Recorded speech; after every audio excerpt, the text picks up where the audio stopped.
All right, kids, here we are. Here we go. What's going on? How are you? Glad to have you with us. It is the Matt Murphy Radio Show, underway for another day and another week. It is Monday, September 29. 30 days have September, April, June, and November. Oh, so the day before the last day of September. And we're glad you've decided to join us. It is episode 894 of our gatherings. We were out and about on Friday, which always makes for an interesting show, but we're back in studio today. Happy to have you with us.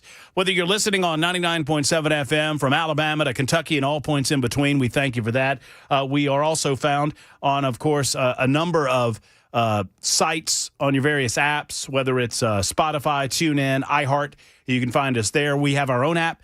You can download that and take us wherever you go. All the shows on Super Talk 99.7 WTN, from Dan Mandis and Nashville's Morning News to Chris Hand, Chad Benson, yours truly, and all the rest.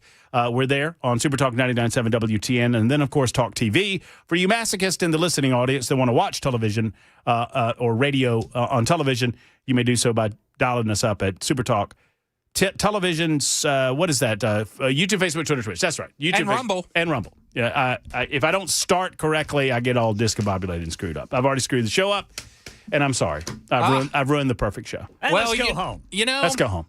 You're a Georgia fan, so I know you struggle with the first half. Hey, mark that, Weaver. How long did that take? That was like less than a minute. Let's get ready to say. Like less than a minute. Brother Jackson was champing at the bit. I have had that in the chamber since. I guess we're due that, considering that you guys lost in overtime to the University of Georgia Bulldogs. So I guess we're due that. Hey, you don't have to take. By the way, volunteer fans, y'all don't have to take all the games to overtime. Y'all know that, right? Hey, you can win in regulation. It's okay. That clock management, man. Well, hey, we're doing do we have time for a sports minute today? No, we're not doing a sports minute today. No time. I have things to say. No time. Ken, no time for sports today. We're not a sports station. Why would anybody want to have to listen to all that garbage about college football? We don't do any of that around here. I won't talk about college football. I'll talk about the Tennessee Titans. Oh, that's even worse. You want to make people feel depressed. They already are. Hey, no matter how bad y'all's day's going, at least you're not Brian Callahan. You're not Brian Callahan. Man. Hey, Ken. Yes, sir. That's what happens when you change play calling. You see what I guess he did that just to show us that his play calling wasn't all that bad. Oh. Yo. They're yucky. They're not getting better. They're not Ken. Yes, sir. I don't think they're very good. They are like a new car, a depreciating asset. I don't think they're very good. I think they're like the right half of Georgia's offensive line. Poopy. Oh, but let's run it there on fourth down. Never mind. I'm not going to do that. I'm not going to do that. We're not going to talk about that? We're not talking about that today. Oklahoma didn't play. We didn't play. Y'all were off. Yeah. And give that young man time for that thumb to heal. Woo. It'll be better November 2nd. Yeah, it will. Look, the way I look at that, if you told me back in 2016 that Kirby Smart could beat everybody but Bama, I guess I'd take it. I don't know. I don't know what to do with it. I think he's lost to Bama as much as he's lost to every other SEC school. I'm being serious. I think that's correct. I think he's lost 20 times now in his college football career, and 7 of them have been to Alabama. So that sure was a hard-hitting game, boy. Let me tell you, the defense didn't show up in the first half, showed up in the second half. The offense was kind of there in the first half, wasn't there in the second half, and there you go. That's how you lose a football game. And that is sports on the News Talk station on Super Talk 99.7 WTN. But no time, Jackson. I wish we did. You know how much I love – here's the deal. You know how much I love getting you involved in the show. And I know how much you love because we're all set during fall, everyone. For those that don't know, we were doing – Friday, Action Jackson reports, and then Monday, Reaction Jackson reports on the football scene and otherwise. And the Titans are so bad, we may that segment's under review. We're just so busy. We're just so busy today. I don't know. I fear that the entire damn thing will be about the Alabama-Georgia game, but, whatever. So many things to talk about today. We have movie review. Oh, we do have a movie review. That is coming directly following Nincompoops in the news. I got to find one of those, by the way. A Nincompoop? Yeah. I've got one. Oh, yeah, 2 hours. I've got a bunch of them. Who won on Friday? I think it was me. I don't know. I wasn't here, so I didn't really. Did we even do Ninka Poops on Friday? Yeah. Yeah, we did it. Well, clearly yours didn't win. Otherwise, you would know. Let's just say Ken won. Yeah, Ken won. Yeah. Ken's the default winner. Thanks, boys. You're welcome, Ken. Way to go. What a story. Now I got to try to find another one. Yeah, we've got that to do. We've got a movie to review because Jackson and I are trying something different because we have such different tastes and we are such different eras in movie watching. Just as an effort to get some culture to the show, we decided that on Fridays we'd do kind of a movie challenge where I would throw a movie to him and he would throw a movie to me, and we are obligated to watch said films. And then we come back on Monday, we tell you what we think, and that's coming up right after Ninka Poops in that block. And my movie was The Late Shift. And your movie was one of the greatest movies. You know what he says? You know what he says to me, Ken? What's that? He comes in today and he goes, "Hey, that Goodfellas, that's pretty good." I was like, "It's only considered to be one of the greatest films ever made." It was excellent. Bud. And you brought me this made-for-HBO garbage, which was a story that I already knew. Bad impersonations of David Letterman and the Jay David Leno. Letterman's not bad. The David Letterman wasn't bad. The Jay Leno was pretty bad. Kathy Bates in that. Kathy Bates was great in that, and I did not know any bit of that storyline. So more on that coming up in just a couple of minutes, or a couple of hours. So we've got a week and a day to go before the 7th Congressional District race voting concludes.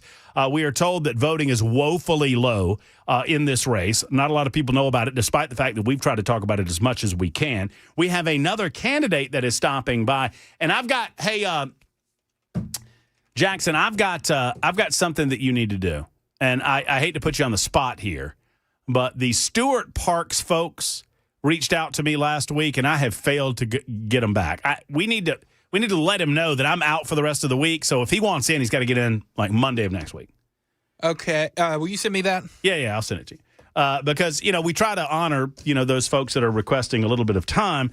Mason Foley, this young man is running for the 7th Congressional District. You've probably seen some of his ads up and running on television, and he will join us at 4:05 to talk about his experience and why he believes he is the best candidate for the 7th Congressional District. Looking forward to that conversation. At 6:05 today, we are pleased to welcome a country music artist that has a great song out.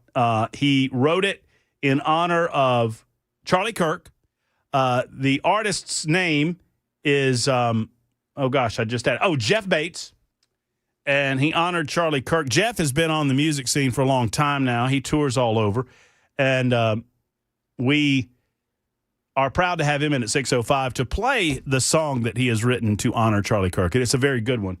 And we'll have him in to talk about the inspiration behind that, and obviously the tragedy that inspired honoring him. The song is called Good Man Going Home.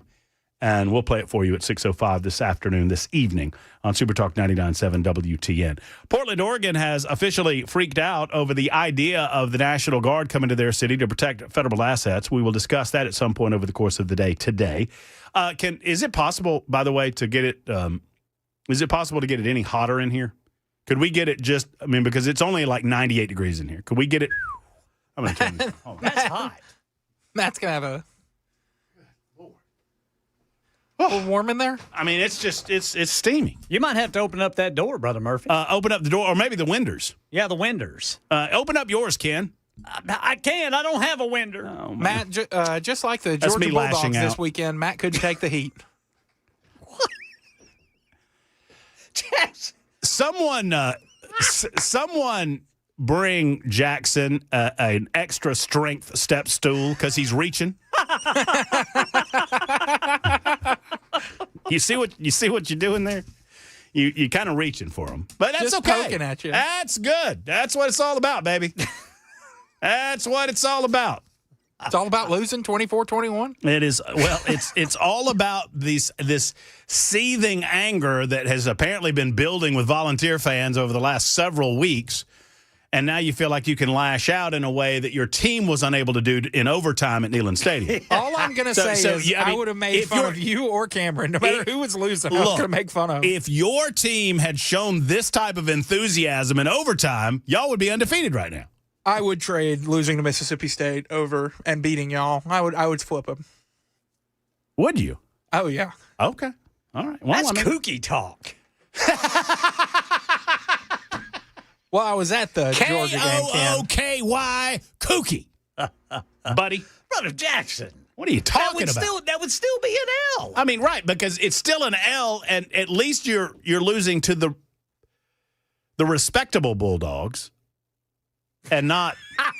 Hey, Mississippi State's pretty good. Well, They're better than they were last year. yeah, we'll get to find out. We're Their going offensive up- line I is mean, not, though. Hell, for all I know, we'll lose to them in Starkville later on this year. For all I know. I don't know. And that is Sports Talk on the News Talk station. Again. You see what you did? You All right, continue to signpost. reeled me back in. A new shutdown threat is on the horizon. I say shut it down. I don't have a problem with that. Memphis is safe for today. The folks in Memphis don't like that, but Memphis is safe. I mean, and when I say the folks, I mean the elected officials. They don't seem to care for that, but Memphis is a safer place today.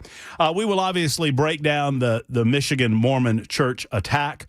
There was also a tragedy in North Carolina that obviously had something to do with PTSD and mental issues as a result of military service. At least that is the belief out of North Carolina. The Michigan Mormon attack, this individual, a lot of people are trying to dissect his background.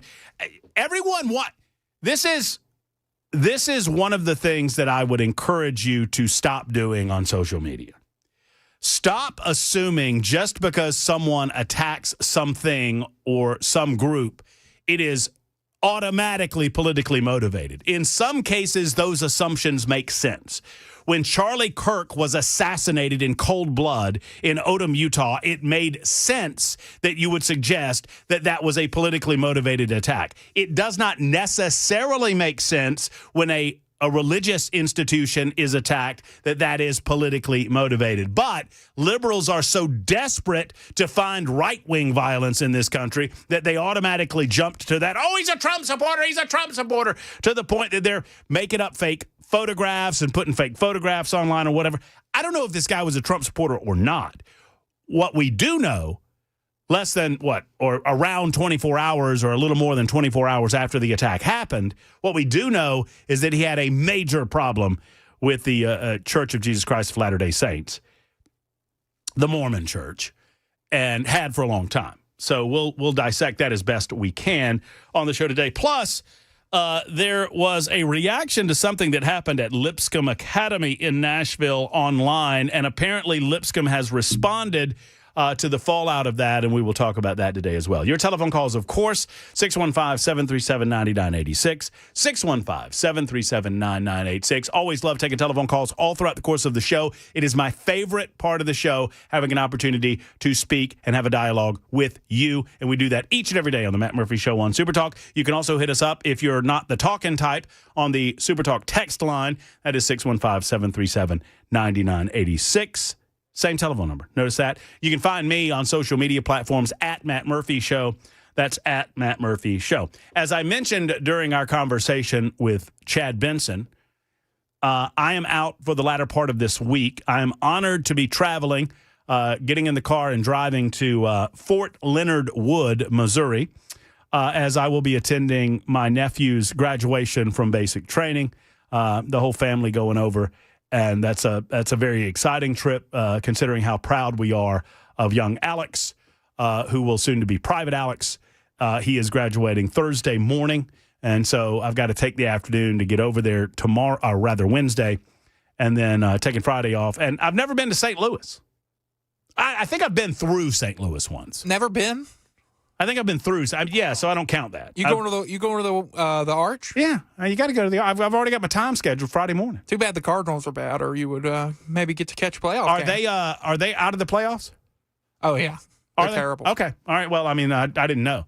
I think we looked and they had a TBD there, and I haven't looked at baseball since when were the Braves out of it? April. So I mean, I think that's about right. So, yeah, we'll go to the Arch, and RJ there says I got to go to Dogtown if I want some beers over there at Dogtown, and I'm told I'm going to go pet Clydesdales at the Anheuser-Busch joint. What? The Clydesdale horses. They have the Clydesdales available for petting. I'm being told it's called Busch Farm. Sure. You're told that by RJ New Guy? Yes. Okay. Well, I believe you're gonna him. have a Busch Light. I might have a Mick Ultra. I'm not supposed to have Bud Light, right? Isn't that what they make there? I mean, it all tastes like piss. I mean, all of it. I mean, it does. You tell me otherwise. I mean, it's cheap. Mick Ultra is pretty good It tastes like water, man. with lime. It's 22 after the hour on Super Talk 99.7 WTN.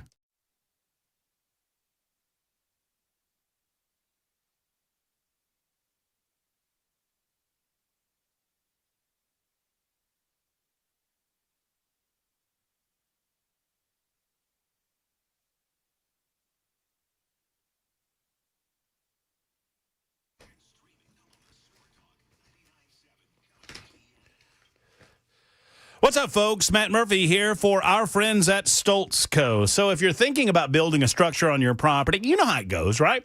You've got property, you've got land, you want someplace to put the garage equipment, or you want someplace to have a little garage for the guys, a man space for the guys, or maybe the lady wants a she shed in your life, or perhaps it's a little area for friends and relatives to stay at when they're on your property. Maybe it's a barn. Maybe it's a pole barn. Maybe it's a garage space. Maybe you have horses and it's an equestrian space. Or maybe you're thinking about building a barn dominium. One way or the other, you need to talk to Stoltz Co. I mean, friends, do not do anything else before you make the call to Stoltz Co. and sit down with the Stoltz Co. team and allow them to walk through what they can make available to you. As a matter of fact, start this journey online at stoltzco.com and see some of these incredible structures. I mean, these are not your mama and daddy's barns, right? These are incredible. They're the leading company in first-class customer service when it comes to high-quality custom structures and post-frame buildings. It's all about the quality, and they've got it at Stoltz Co. Go to stoltzco.com, stoltzco.com, or call 615-622-5992, 622-5992 for Stoltz Co.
Hello, friends. Matt Murphy for Savory Spice. I hope you went down this weekend. If you're out and about near Franklin, go by Savory Spice and see the incredible Savory Spice difference. Oh, by the way, you know it's fall, right? And that means fall flavor season is upon us. Yeah, they got the pumpkin spice. Pumpkin spice gets such a bad name. I mean, well, not a bad. I mean, if you like the flavor, I mean, it is incredible. And now's the time of year for you to gather up on it and get the nutmeg and the cinnamon and all of the rest of those fall flavors for all of the fall baking and other cooking that you're going to be doing.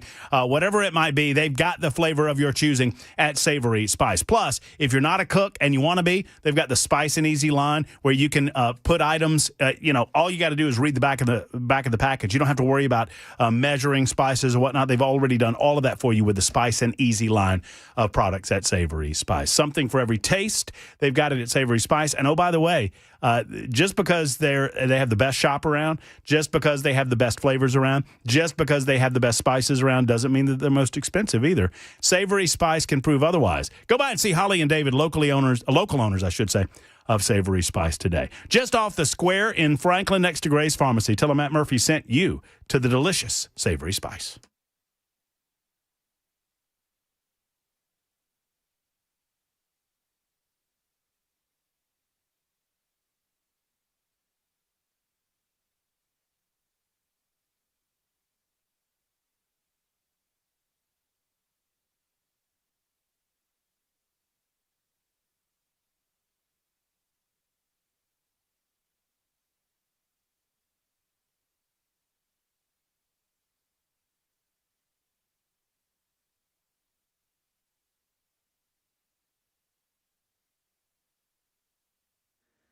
Hear what President Trump says is going to happen if Hamas rejects this latest peace deal for Gaza. That's coming up at 3:30 on Super Talk 99.7 WTN.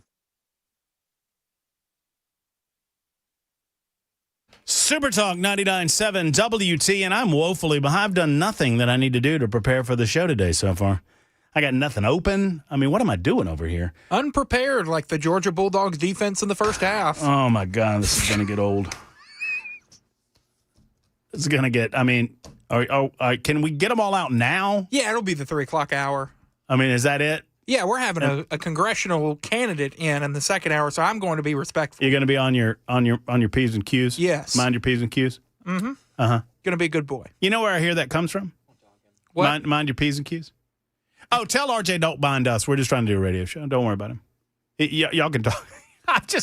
You're making me salty. I haven't been salty. You're making me salty. Good. Salty Murphy's good Murphy, I guess. He's a salty dog. I suppose. I suppose that I am. Where do I want to start? Well, let's start here. The horrible nature of what happened in the Michigan Mormon Church.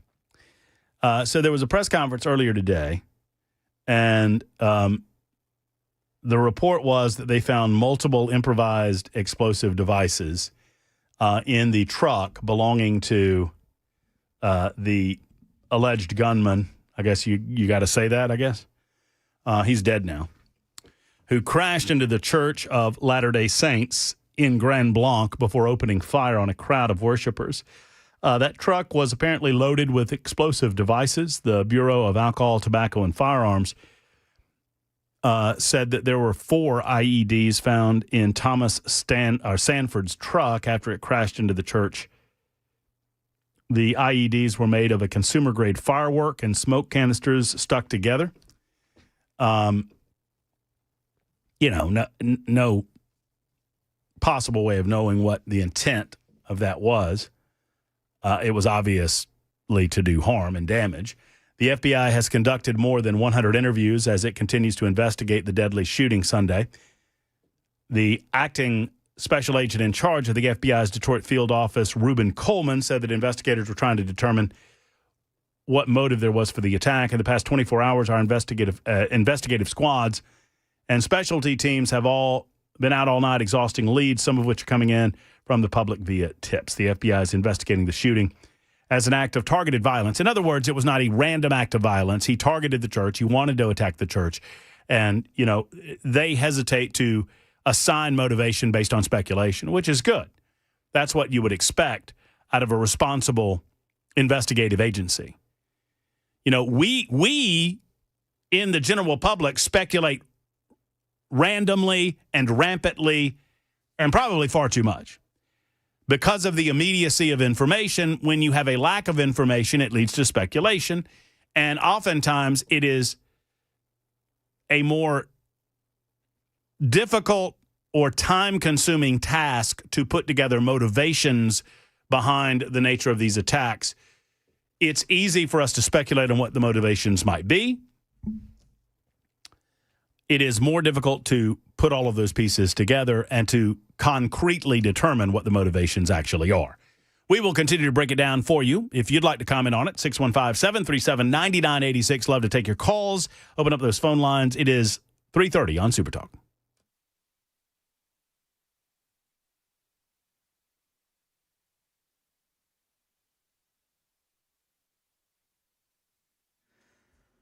3:30 on the dot. I'm Ken Weaver with your top stories. Got the full forecast and traffic in 5 minutes. And President Trump says what's going to happen if Hamas rejects the latest peace offer for Gaza. If Hamas rejects the deal, which is always possible, they're the only one left. Everyone else has accepted it. But I have a feeling that we're going to have a positive answer. But if not, as you know, Bibi, you'd have our full backing to do what you would have to do. And he's talking about eliminating Hamas or, quote, finishing the job, as they put it.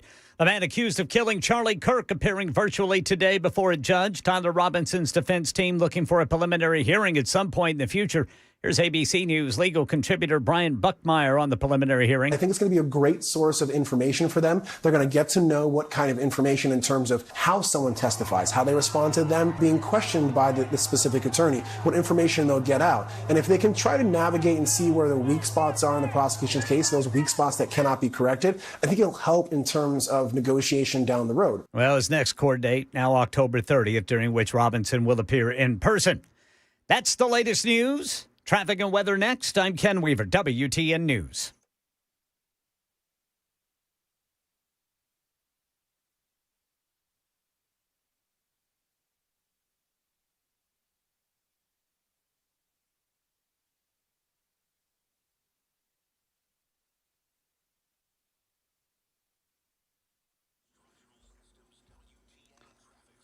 All right, going eastbound on the East Loop, you've got a crash blocking the right lane there at Shelby Avenue. That's actually backing up both east and westbound. The East Loop, probably a lot of rubbernecking going on over there. White Bridge got a crash reported by police. White Bridge Pike at Charlotte Pike. I'm Ken Weaver.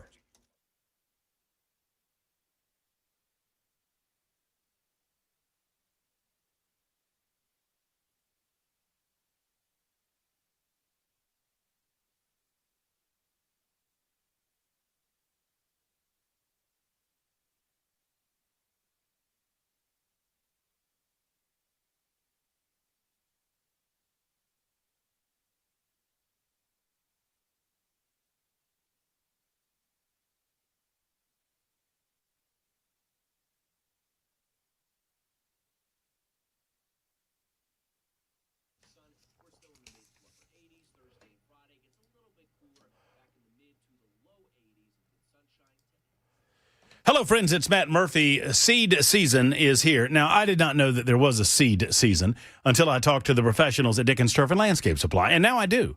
Dickens Turf and Landscape Supply is ready with all of the seeds and the fertilizers and the pre-emergents and herbicides needed to get your property ready for winter and next year. Their proven turf technology, tall fescue blend, and premium starter fertilizers will not be found at your big box stores because they don't have them at the big box stores. They've got them at the pros at Dickens Turf and Landscape Supply. They also offer the best seed at the best price around. They offer professional advice and know-how to help you DIY your lawn and landscape.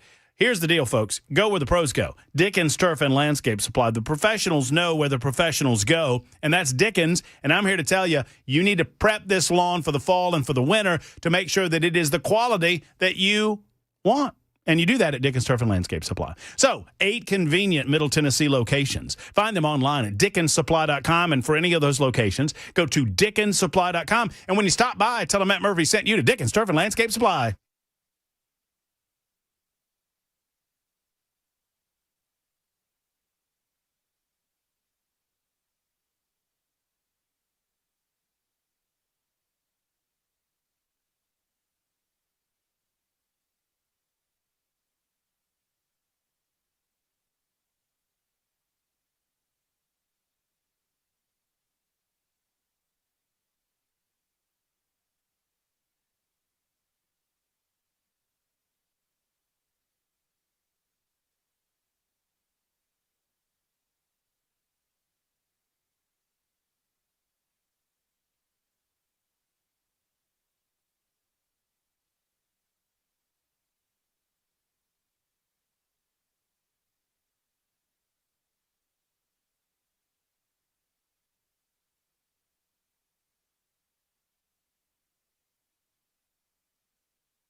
Hey, friends, it's Matt Murphy, and I want to talk about my buddies at the Glock store. Last week, we talked about the AccuShoot LFX system being demoed at the Glock store. Dan Mandis went out to try it. I am so bummed that my week was so compacted that I was not able to get out there. I am bummed out. Dan Mandis loved it. Well, on Saturday, the capper for the week, AccuShoot LFX held their first international shooting competition, and the Glock store was one of 5 teams competing around the world. And I was not surprised that Mitch Young has personally trained me. He is the range and training manager of the Glock store. And how about that? He could train you, too. So Mitch is my trainer. He can be your trainer at the Glock store when you go to shoot270.com. He won first place. First place around the globe. Now, I've seen him shoot, and that's no surprise to me. What did surprise me is that his teammate, Dave, who just started training with Mitch and his crew a little over a month ago, came in 3rd worldwide. So not only is Mitch as accurate as you can find in the world, he's training his folks to be as accurate as him. Now, he did go on to the Glock store to shoot drills on the AccuShoot LFX on Wednesday, Thursday, and Friday, but still, he's been in training for a month and coming in 3rd worldwide. That's pretty cool. He was shooting a Glock 47 with some Glock recommended performance parts, and 1 month of Glock store training and 3rd in a worldwide competition is pretty darn cool. That's the type of training that you get at the one and only Glock store at the incomparable shoot270.com indoor range.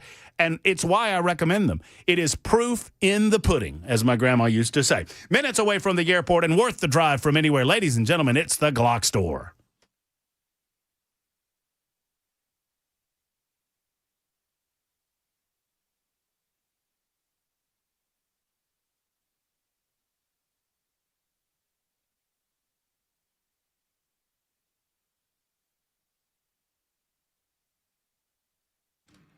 Oh, yeah. I'm digging it. It is Super Talk 99.7 WTN. Hey, Senate and House minority leaders have just left a meeting with Donald Trump. I wish I could JIP this.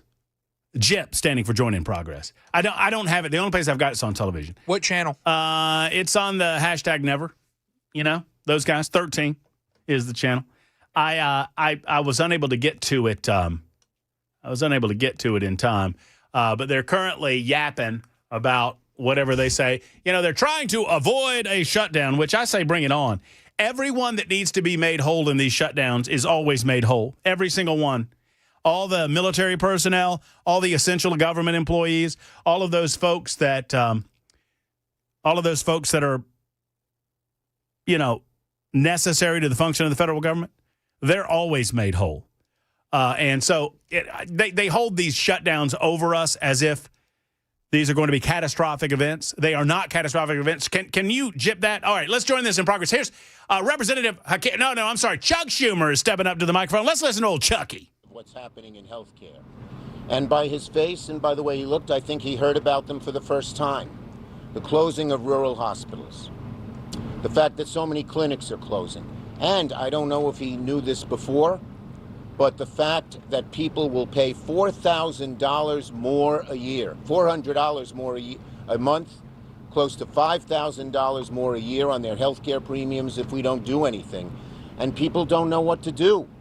The average working family can't afford that. I told him how I met a mother who was crying to me because her daughter had cancer. And what has happened with health care, with what they have done, she's going to watch her daughter suffer and maybe die. And so he seemed to, for the first time, understand the magnitude of this crisis. And we hope he'll talk to the Republican leaders and tell them we need bipartisan input on health care, on rescissions into their bill. Their bill does not have they never talk to us. Thune didn't negotiate with me.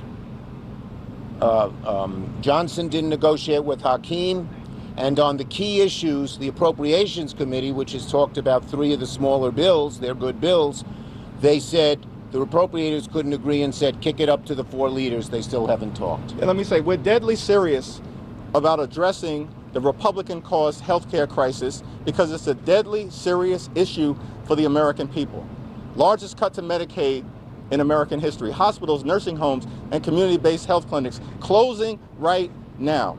The fact that more than 20 million Americans are on the brink of experiencing dramatically increased premiums, copays, and deductibles because of the Republican refusal to extend the Affordable Care Act tax credits, which benefit working class Americans.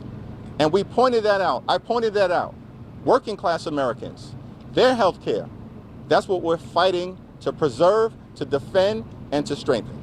Thank you. Question? Yeah, want to take questions or not? No. Yeah. Okay. Thank you, everybody. Then no questions. So there you go. There's Chuck Schumer and Hakeem Jeffries refusing to take questions regarding their conversations with Donald Trump. It's nice. Donald Trump does not have to welcome you to the White House. I mean, let's just be clear about what just happened. Y'all heard it. So Donald Trump is the president of the United States of America. Donald Trump has a Republican majority, albeit razor thin, in the House of Representatives. He has a 3-member Republican majority in the United States Senate. Donald Trump does not have to invite minority membership to the White House, but he chooses to do so. And because of his graciousness, and because he extended an olive branch, because he invited them to the White House to try to assess what their concerns were, they meet with him and then come out afterwards and insult him, which is what Chuck Schumer just did. I don't know if he knew this. I don't know if he knew that. Shut up, Chuck. Up, Chuck. Huh. I just got what I did there. Get it? So, yeah, I don't want to hear what Chuck Schumer has to say about what Donald Trump does or does not know. The refuge of the political left is to hide behind this idea that somehow, by the way, we were told by these same people that Obamacare would solve all of these issues that they claim still exist. We were told that in 2010 when, with no Republican votes whatsoever, they crammed through Obamacare, had to lie about it in order to do it, had to change the language in order to do it, had to get a compliant John Roberts to assist them in the Supreme Court in order to do it, but they did it anyway.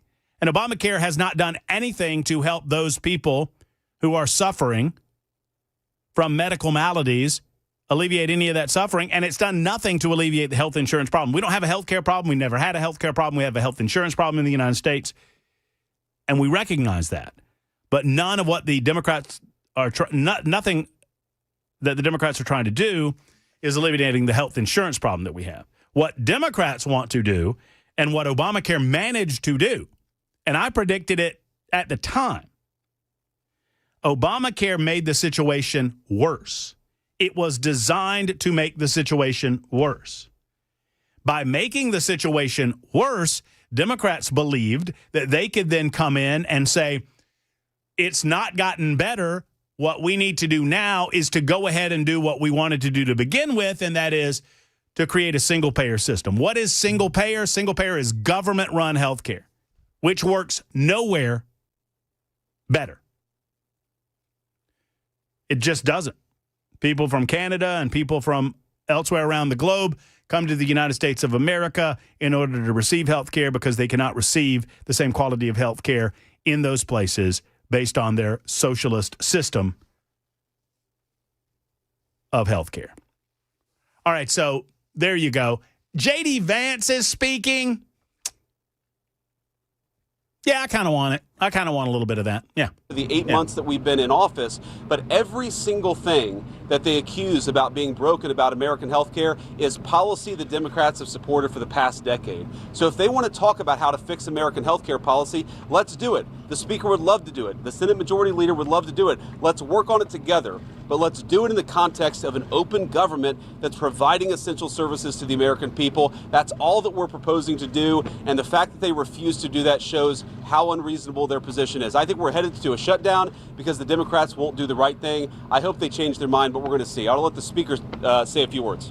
Speaker Mike Johnson. Thank Let's you, go, Speaker. Vice President Vance. I want to thank the President as well. They showed strong leadership today. They invited the 4 leaders over here because the President is operating in good faith, and he demonstrated that very well. The problem is that Chuck Schumer and Leader Jeffries refuse to acknowledge the simple facts. Let's review what the simple facts are. As the Vice President was saying, this is the common sense thing to do. This is the right thing to do. This is the simple thing to do. By way of review, the House is getting back to the way the regular appropriations process is supposed to work. 12 separate appropriations bills passed through the House Appropriations Committee, 3 off the floor. The Senate doing their work as well. All this in bipartisan fashion, by the way. They passed 3 bills in the Senate. Those bills don't match up exactly. So for the first time in years, since 2019, you have a conference committee that is being constituted between the House and the Senate. This is the way a bill becomes a law. They work out the differences. All this is happening in bipartisan fashion. The problem is we've run out of clock.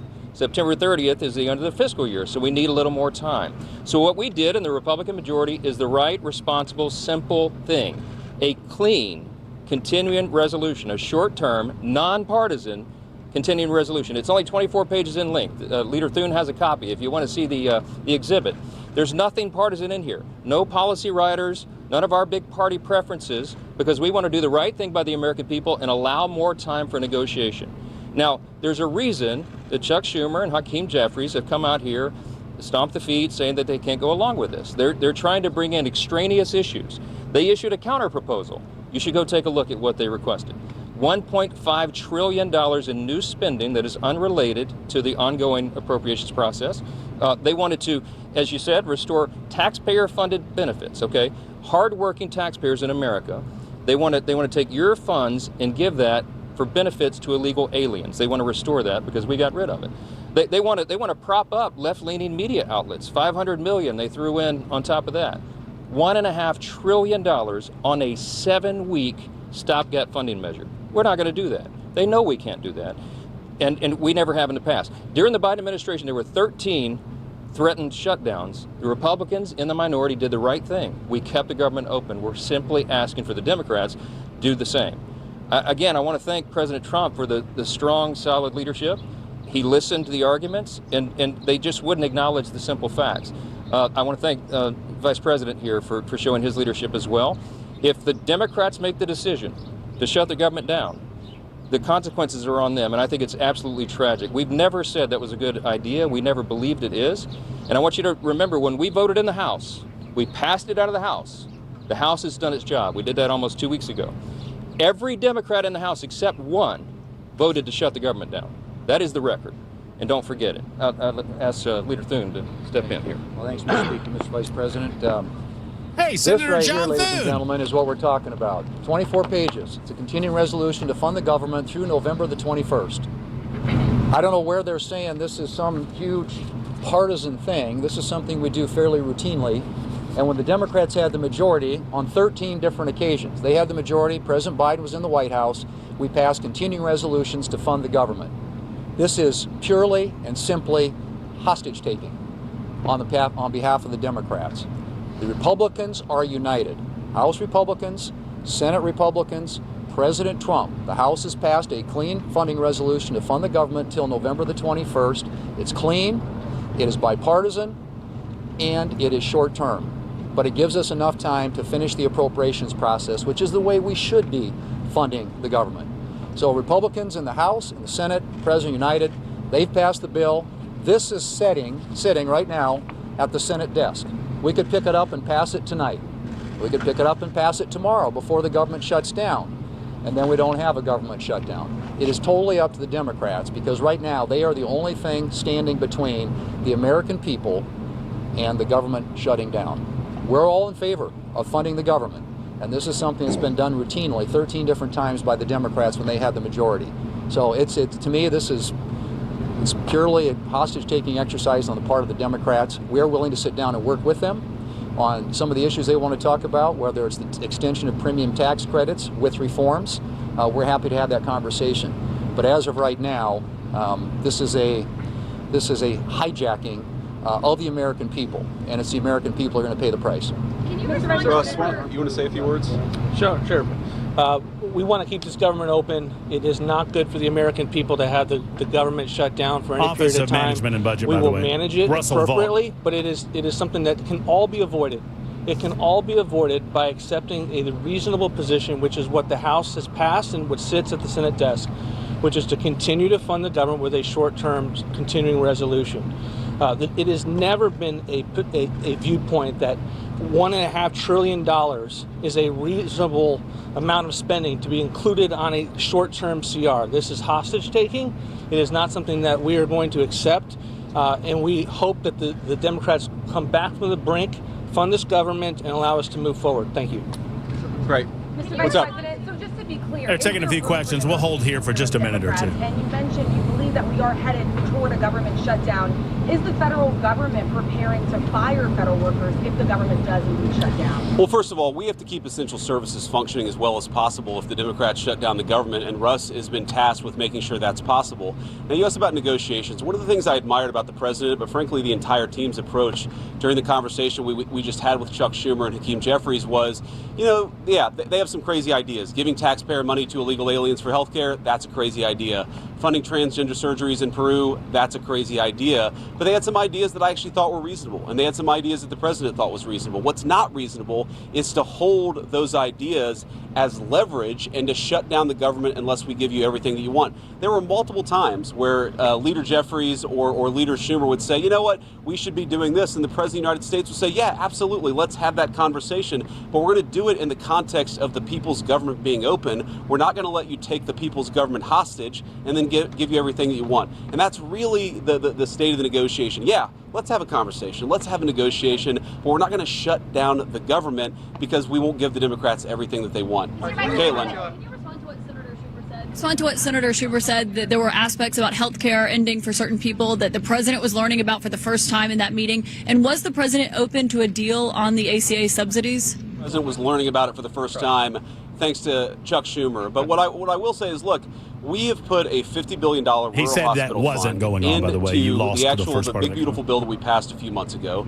because we know that under Biden administration's policies, there are a lot of small town hospitals, a lot of rural health care that was getting shut down and that was struggling. We're trying to fix that problem. In fact, we're happy to work with Democrats to fix that problem. We want to work across the aisle to make sure that people have access to good health care. We are not going to let Democrats shut down the government, take a hostage, unless we give them everything that they want. That's not how the people's government has ever worked. That's certainly not how it's going to work under the Trump administration. Go ahead, please. This is very important on health care. Their counterproposal, what Chuck Schumer and Hakeem Jeffries are demanding, is that they claw back the $50 billion that we put into the rural hospital support structure. They want to take that back. We're not going to do that. We passed that because we have to allow for that. Also, if they shut the government down, not only are troops unpaid, federal workers, and all the services that everybody relies upon, but the WIC program, the nutrition program, women, infant, and children, they will not get that program, will not be funded. FEMA won't be funded. We have hurricanes off the coast of the United States right now. This is serious business. You have telehealth, you have mental health services, all that's funded by the government would stop if Chuck Schumer and Hakeem Jeffries and the Democrats have their way. The Democrat shutdown would be damaging for the country. We can't allow for it. All right, we're gonna leave it there. We're gonna talk about this in just a moment. I've got to get to a break. We've got top of the hour news coming up in just about 6 or so minutes as well. Get your telephone calls too. And young Mason Foley, a 7th Congressional District candidate, is expected to join us coming up in the next several minutes as well. It's Super Talk 99.7 WTN.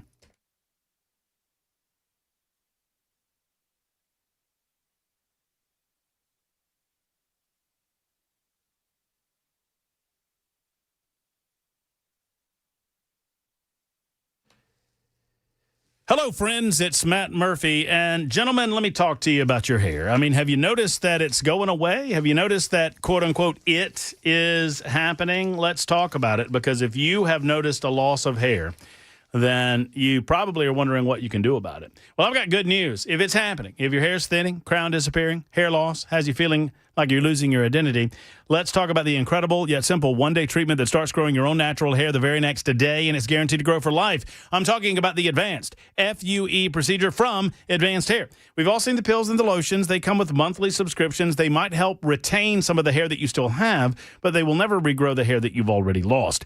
FUE procedure, the Advanced Hair state-of-the-art facilities and their world-class doctors. It's not a matter of maybe your hair will grow. It's guaranteed that your hair will grow, and you decide how much, how thick, and where. It's why Advanced Hair has changed tens of thousands of lives, and I recommend them to everyone. Advanced Hair.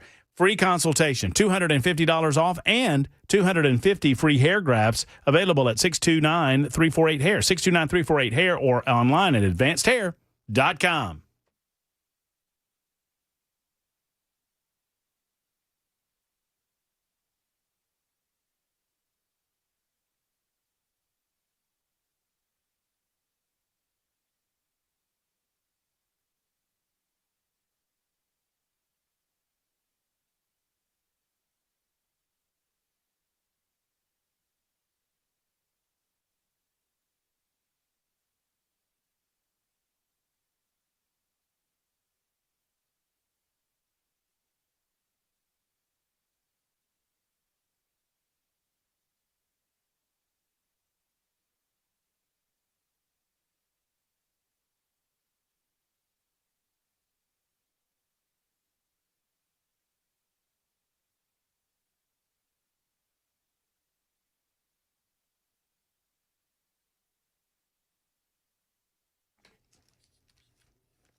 Hey, friends, Matt Murphy. How do you keep those important valuables safe and secure from theft or fire? Well, you need a safe from Nashville Safe House. That's as simple as it gets.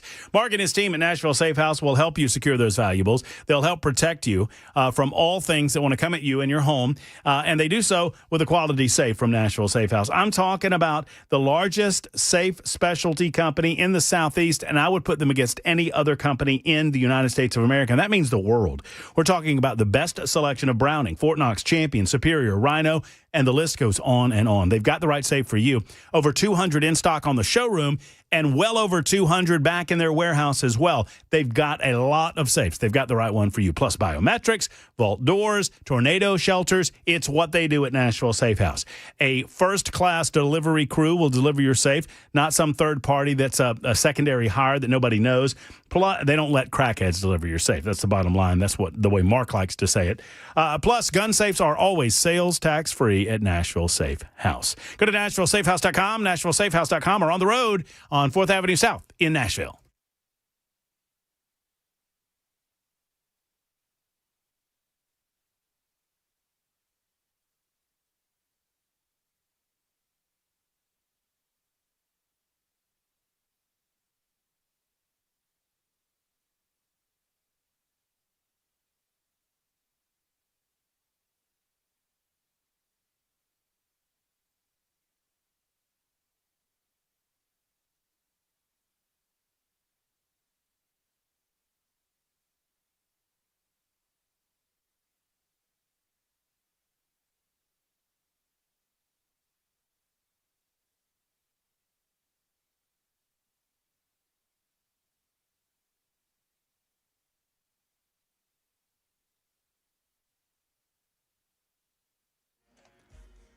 Hear from a man who showed up to play basketball in Madison today, but says blood was all over the court. Details at 4 on Super Talk 99.7 WTN. Ken Weaver's newscast is coming up in mere seconds on Super Talk 99.7 WTN. The possibility of a government shutdown looms large, and obviously the Democrats have no interest in working with the President of the United States or the Republicans in an effort to avoid that. I would say this, and we'll ask our next guest about some of this, but I would say this. What I would love to see is the Republicans move toward 12 separate appropriations bills in regular order. I thought that's what we were going to try to do after the big, beautiful bill was passed, and it did not seem that it got done. Now, I understand that the Democrats are a problem, but I would frankly say that the Republicans have been a bit of a problem not getting back to that regular order, and I understand it's tough. You got raised within majorities in the House. You barely you don't have a supermajority in the Senate.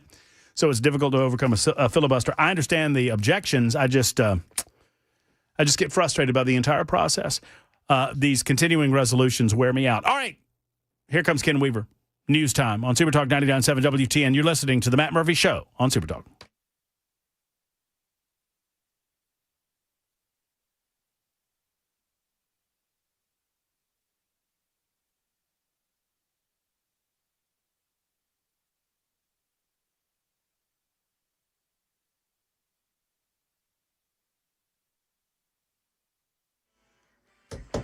I'm Ken Weaver with your top stories. Full forecast. Traffic coming up in 5 minutes. Right now in Nashville, police investigating a shootout. It injured a 19-year-old man on a basketball court at Madison Park over the weekend. Channel 4 spoke to a man who showed up there today for some hoops but didn't like what he saw. This morning, Monday morning, I see the blood on the court. And it's roped off here. First thing I thought to myself, oh, this is not good. So I immediately went on the inside. The shooting last night, police believe the 19-year-old exchanged gunfire with 2 other people. Transported to Vanderbilt University Medical Center for treatment, this 19-year-old. Officers say they recovered a pistol at the scene. No arrests have been confirmed at this time.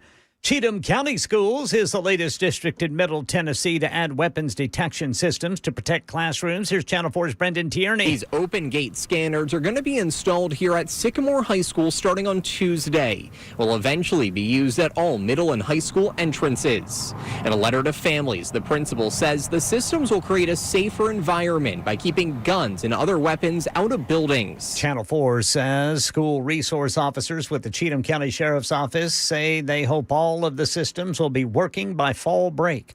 President Trump says if Hamas rejects the peace deal for Gaza he laid out today, Israel will have his full backing to, quote, finish the job. Here's Karen Travers at the White House, where Trump met with Israeli Prime Minister Benjamin Netanyahu. President Trump's proposal lays out a plan for a post-war period in Gaza, including a governing board that would be led by the president himself. The proposal doesn't call for a forced relocation of Palestinians from Gaza. If Hamas agrees to the plan, Prime Minister Netanyahu said Israel would carry out what he called a modest withdrawal of IDF forces from Gaza. He said that would be followed by Hamas releasing all hostages within 72 hours. The next step will be the establishment of an international body charged with fully disarming Hamas and demilitarizing Gaza. Karen Travers, ABC News, the White House. That is the latest news. Traffic and weather next. I'm Ken Weaver, WTN News.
You are coming to complete stops if you are east and westbound East Loop downtown. Then the northbound West Loop, complete stops right after 440. And then east and westbound 40 on the South Loop coming to complete stops as well. Now, we do have a stalled vehicle blocking the right shoulder 24 westbound past Bell Road. I'm Ken Weaver.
Super Talk 99.7 WTN. Matt Murphy and the Matt Murphy Radio Show continues into hour number 2. Obviously, there is big news going on with Donald Trump meeting with Benjamin Netanyahu, urging Hamas to accept a peace plan that has been proposed by those two. That announcement happening earlier today. I've got a couple of cuts of audio that I will play for you in just the next several minutes. We're also discussing how Memphis is safer today. Thank you to the National Guard and, by extension, Governor Bill Lee and President Donald Trump, as they are bringing in reinforcements to try to make per capita America's most violent city a little less violent, to the benefit of the citizens there and much to the chagrin of the local elected leadership, who says that we didn't need to do any of this to begin with. We will talk about that later on, and obviously the latest updates as they come in on the Mormon church attack from yesterday, that happening in Michigan.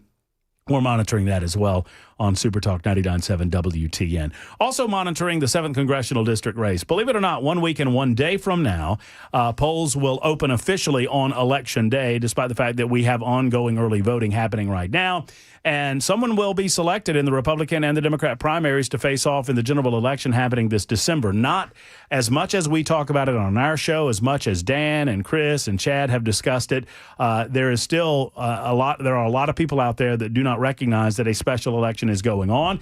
And toward that end, we try to bring you all of these candidates to help make you a little more informed and help you make a more informed decision. Toward that end, we welcome to the show Mason Foley, who is a candidate for the Republican Party's 7th Congressional District nomination, and he joins us in studio to talk about his candidacy, and it's a pleasure to meet you, Mason. How are you? I'm doing great. Thank you so much for having me today. Well, it's a pleasure that you've decided to join us. Thank you for that. Give the 20-cent bio, right? Give us who is Mason Foley and what are you all about? Talk to us. Yeah, so I grew up in Middle Tennessee, went to public school here, Page Middle and Page High School, and then ended up going to Clemson in South Carolina. And at Clemson, got really involved on campus, became student body president. And in that role is where I got the political bug. Ended up getting exposed to a couple of different things through organizations like Turning Point, and ended up moving to Washington, D.C. for my first job. And so really learned about the legislative process and how to provide for your constituents. And then whenever Joe Biden became president, was really trying to find a pathway back to Tennessee, and was lucky enough to get partnered up with some really smart people and helped launch a rural healthcare company from 6 counties in West Tennessee to 26 states. Mm-hmm. We've got over 2,000 employees now, and it's been an incredible experience. And so whenever I heard about Mark Green retiring, looked at the field and the guys in the race, and I think that with my experience in healthcare, my experience in D.C., the fact that I grew up here, and that I'm a younger guy, I'm best positioned to go up there and be effective for us in D.C. How long were you in Washington? I was there for 2 years. What was the experience like? It was great. I mean, this was during President Trump's first term, right? And so it's like it's a. Do you think you would? I don't mean to interrupt your answer, but do you think you would have stayed there had Trump been reelected in 2020 to try to continue the effort from there, or was it Biden's election that kind of drew you back to the state? I think it was a little bit of both, right? It's like, Biden's election definitely accelerated it. I mean, the whole reason I went to D.C. was to learn and about the legislative process and learn how to be an effective advocate for your beliefs and your people back home. And so I think that during my time there, I accomplished that, and I was ready to come back to Tennessee. And of course, it was a weird time during that with COVID and the way that Mayor Bowser and the people up in D.C. were operating, as well as Biden's election. It just was definitely time to get back to. I've been to D.C. a lot, but I can't imagine Washington, D.C. as a ghost town. It gets pretty ghosty on Saturday and Sundays, but I imagine during the week it was a little bit creepy when they shut it down like that. Oh yeah, I mean it makes for a great sunset run through the monuments, right? It's like a beautiful private tour, but no, it's definitely creepy and it's eerie, because but it's also kind of nice. It's like DC is so filled with so many people that are leeching off of the government or off of each other in the system that DC's become, and so it's kind of nice to have it empty. As a relatively speaking younger candidate in this race, I'm curious what in your youth, what in your experience at Clemson informed you that you were a conservative, informed you that you were a Republican? I mean, what did you lean on that led you to those beliefs? So my journey in politics, it began at Clemson running for student body president. At Clemson, we have a budget for the student government of around $1.2 to $1.8 million, depending on how many students are at the school. And I was looking at the people that were in charge of student government, and they weren't like me and my friends and the people that I went to class with. And so ran for that position to refocus student government on the reasons people chose to come to the school in the first place. So academics, community, and school spirit. And we ended up doing all that. But through that, my political journey began actually through Charlie Kirk. He took me and a couple other student body presidents down to Mar-a-Lago, took us up to the White House, and really showed us that, hey, if you stand up for what you believe in, you can really make a difference. And the reason why he did that is their organization was looking at members of Congress, one of the most common denominators between the members of Congress is that 70% of them were involved in student government and higher education. Mm-hmm. And if you look at our student governments across the country, they're full of, liberals and interested kids. And so it's like they were thinking through, how do we get more young conservatives elected into these positions? And I was lucky enough to be a witness to it and to participate in it. But being a Republican for me through all that experience and through my own studies is like, I believe a Republican is somebody that believes everyone in life deserves an equal opportunity to succeed. But what you do with that opportunity is up to you.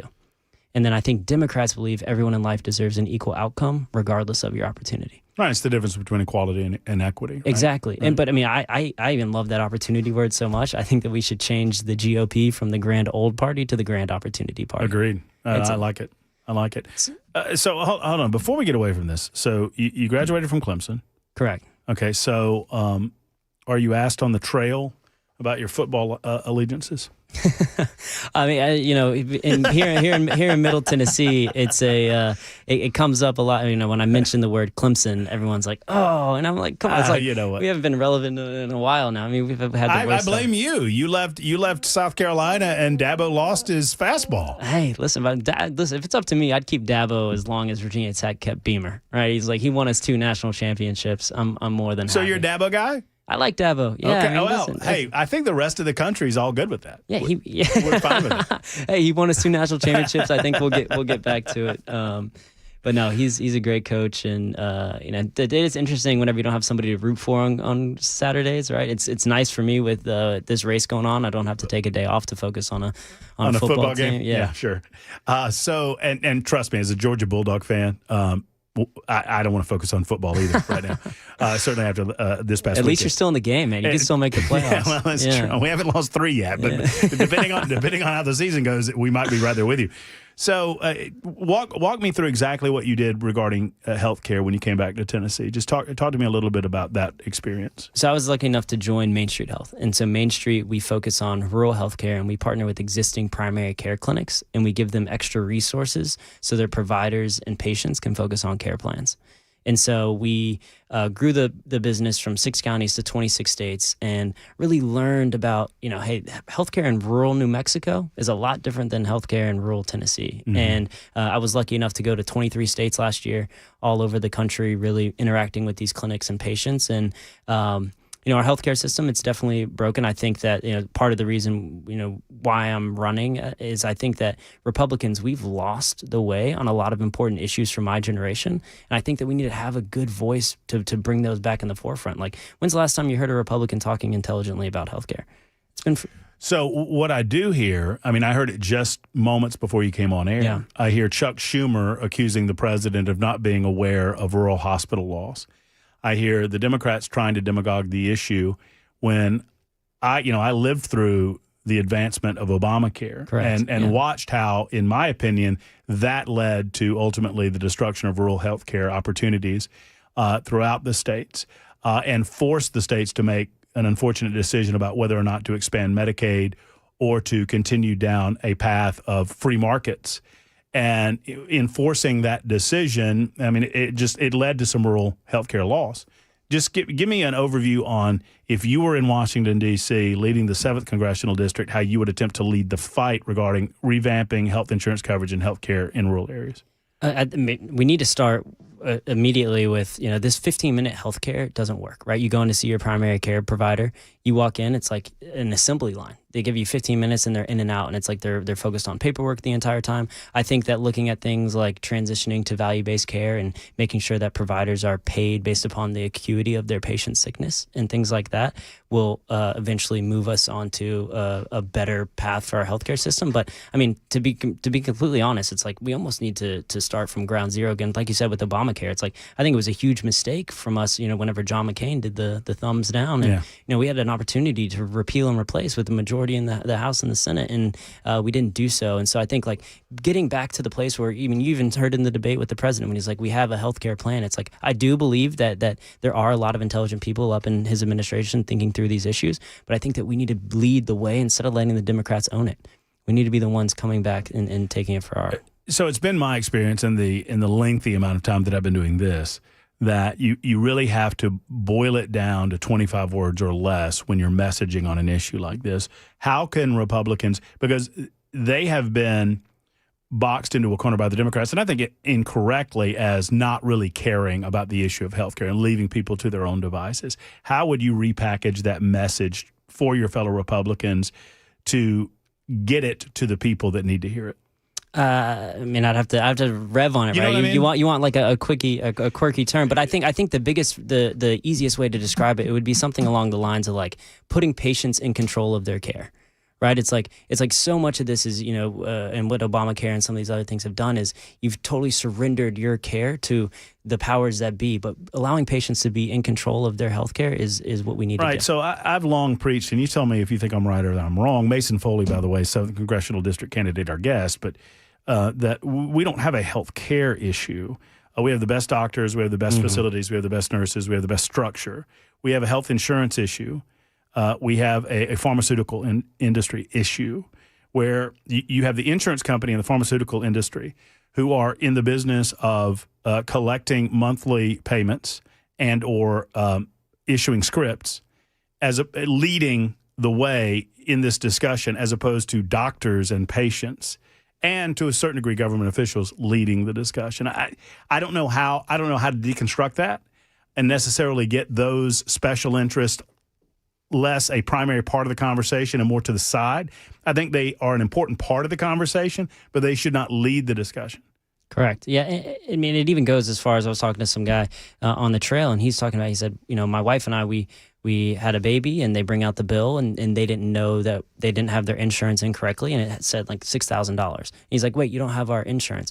And he put his insurance down, and then the bill's $36,000. And he's like, what is up with this price, right? It's like, so it has to do a lot with price transparency and things along the nature of that. But like you said, it's like there's a long way to go. And at this point, it's like Republicans aren't even in the conversation. And so it's like, how do we re-enter the conversation? How do we lead the way instead of letting Democrats be the ones who own the issue? Mason Foley's our guest for yet another segment, and we'll get back to conversation with him. If you have any questions or thoughts, 615-737-9986 on the super text line, and I'll filter those to Mason, and we'll get his response to those questions. It's 20 after the hour on Super Talk 99.7 WTN.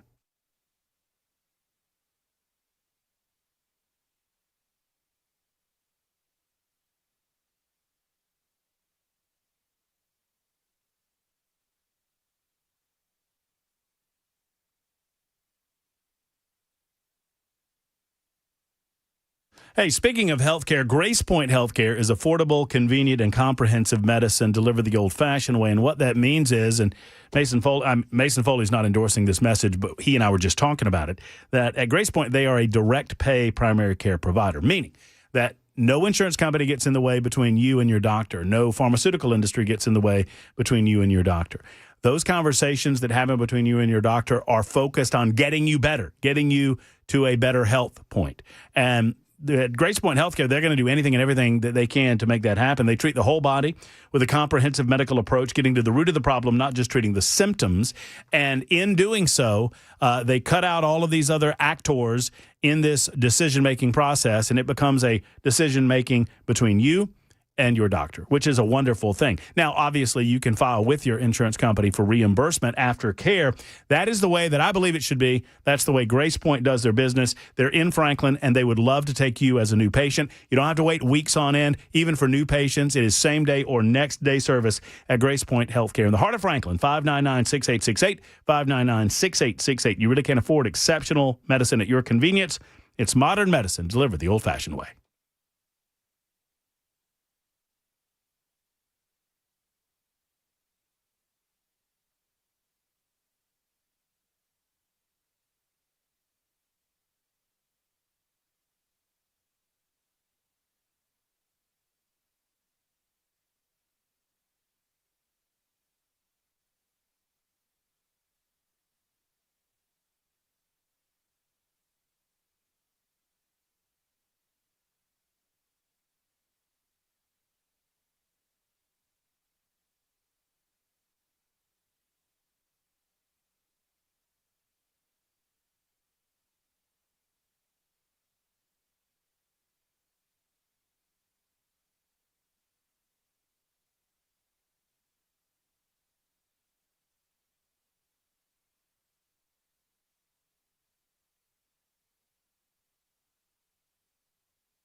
Hey, friends, it's Matt Murphy, and if you've not been to Genesis Diamonds in Green Hills recently, then you need to stop in and see what they've done. Man, oh man, it looks good over there. Genesis has totally reimagined their brand new state-of-the-art showroom. It is the most beautiful, most modern, most incredible jewelry showroom in the United States of America. And I have to make an admission to you folks. I've not been over since they have redone their showroom, and so I've got to get over there with you. I'm told double the size of the old showroom, tons of new showcases. I can't imagine this because the old showroom was absolutely gorgeous, but they now have an artesian coffee bar, a relaxed, comfortable atmosphere, a customer lounge. It's luxurious, it's warm, it's inviting, and all of it's designed to make you feel at ease and comfortable in your diamond buying experience. Folks, you don't want a commissioned salesperson when you're buying a diamond because they're trying to upsell you on something. They don't do that at Genesis Diamonds. You want the biggest selection around so that at every price point they have the right diamond for you. They have it at Genesis Diamonds. We're lucky to have them here, and now we're celebrating 20 years in Nashville, and they're not resting. They keep pushing forward. I highly recommend Genesis Diamonds. The new showroom is absolutely gorgeous. Check it out in Green Hills, and don't forget, they're also open in Cool Springs. Genesis Diamonds, Cool Springs, or Green Hills. Either way, they're my jeweler, and I want them to be yours at Genesis Diamonds.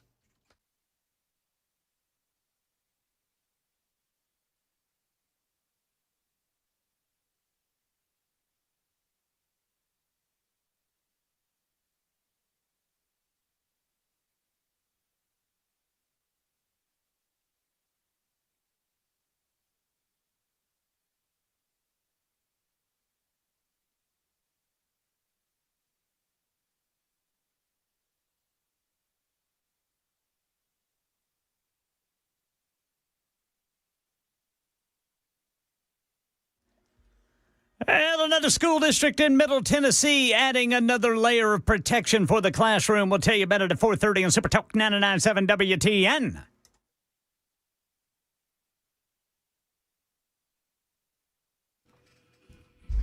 Super Talk 99.7 WTN. A few more moments with candidate Mason Foley. You can find out more about Mason. I'll just go ahead and give you the pitch. I won't make Mason do it. FoleyForCongress.com. Is that right? Yep, that's Foley it. And, you spell Foley like you would spell Foley, Foley, for Congress.com. Getting a lot of questions sent in on the super text line. You guys get them in here, and I'll ask them. A lot of people are asking about your age and level of experience. I'm certain that you get this question a lot. Someone actually said online, please ask Mason his age. He's very impressive on television, but I need to know more. I'm guessing he's roughly 17. And then they put, I'm obviously joking. Not 17. I'm 28 years old, right? And I think, in terms of the experience, my experience in D.C., my experience building the healthcare company, the fact that I grew up here and that I'm young, best qualifies me to win this race. What have you noticed in your travels about the 7th Congressional District? Talk to me about what you have found out about the people that live in District 7. The best thing about this district is I think it's a good reflection of the country, right? You have urban Nashville, you have a lot of the suburbs, and then you have rural areas, and you have people from all walks of life. And I think the biggest thing that people are saying out there is, they're tired of these career politicians and insiders. They want somebody young. They want somebody fresh. And it's one of my buzz points out there when I go is like, if you want to change DC, you need to change the type of people you send there. And I have the experience, and I have the will, and I have the energy to go up there and make a difference. And I think that my age is a huge asset. I mean, what is the defining separation between Mason Foley and anyone else in the race? I mean, is it a matter of prioritization of issue, or is there a singular issue that you can point to that you say, you know what, I think differently than some of these other guys about this or that? Yeah, I think there's a couple of things, right? It's like, first, anybody that wins this race, they're going to support the president. They're going to support his agenda. Like that's hopefully is a non-negotiating, or that should be a given. Number two, and I think that this is where would be better than anybody else at doing this, but setting up a world-class constituent services operation. Your congressman goes up to D.C. to serve you, and they need to be able to respond. Even if you need something as little as a passport, you need to be able to deliver that to people on day one. Mm-hmm. And I think that I can do that. And I even want to take it a step further. It's like, this should be common sense. And from my experience in D.C., people don't do this, but it's like having, once a month stakeholder calls with all your agriculture stakeholders, your healthcare stakeholders, your education stakeholders, talking about, hey, this is the legislation pending in the House. This is how it's it's going to impact you, get their opinion. Even with these things like omnibus bills, it's like letting them understand and dissect what's in there, and hopefully we don't have to deal with those anymore. As Republicans continue to take control, but being a good constituent services leader there, and then also, like I mentioned earlier, is like taking back some of these issues that the Democrats are winning in my generation, that the conservative beliefs are the winning beliefs, like healthcare, like housing affordability. I mean, I don't know if you saw President Trump. I've been talking about it on the trail forever, but looking at removing capital gains taxes on housing sales. But that puts more money in the pockets of people that are selling their house, and it makes it cheaper for a younger American family to buy a home. Right? It's like the American dream is so far out of reach for people in my generation, and I think that the conservative beliefs that built this country will bring it back into reach. And so those things in my age best positions me and separates me from the field. And it's like, you look at the country. This is the only race happening in the country. We're going into the midterms with no momentum. We're not getting any momentum from Virginia. We just lost that Arizona special election. It's like, what is our message going in? It's like, you elect a young conservative, you prove that the progress that President Trump has made with young Americans is going to last, and we're going to carry this into the future, then I think it helps us win these midterms and sends a strong message. I mean, you're a heck of a lot closer to it than I am. And by the way, I've made an official determination that I'm going to get to Ken Weaver's newscast. And if you can stick around for another segment, I want to stick around, because I don't want to. A lot of people are asking questions on the super text line, and I don't want to miss any of those. But I mean, you're 28 years old. I feel like I'm 52, but I feel like in the younger generations, and it's particularly poignant at this moment because of the assassination of Charlie, because he meant so much to what I'm about to talk about. So many minds are being woken up to the fact that Democrats just lie to you. And when I was a kid, the old saying, I think it's Winston Churchill, that if you're under 30 and liberal, you don't have a heart, or if you're under 30 and conservative, you don't have a heart, and if you're over 30 and liberal, you don't have a brain. And it was just a matter of fact that 90% of 20-somethings were going to be more liberal-minded. But I feel like that's changing because of the recognition that government isn't all the end-all, be-all for every issue or every problem that you might have in your life. The free market presents so many more better opportunities for young people in your generation that are growing up realizing that they are more conservative than even they could imagine. Exactly, right. And I think that we're on the cusp of a revival across this country, right? And it's like, how do we maintain that momentum? President Trump's got 3 years left in office.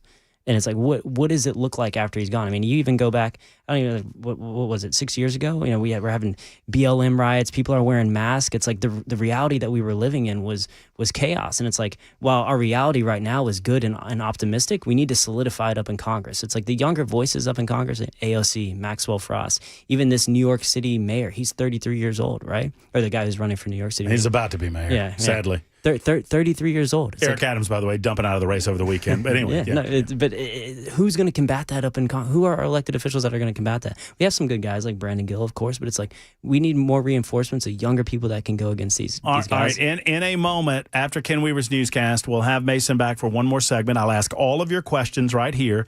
So get them in on the super text line. You can call them in as well, and we will find out if Mason Foley has ever referred to Donald Trump as a liberal douchebag. I think it's a very important question. It's a part of this. It's a part of the race. I can't help myself. We'll find out next on Super Talk 99.7 WTN.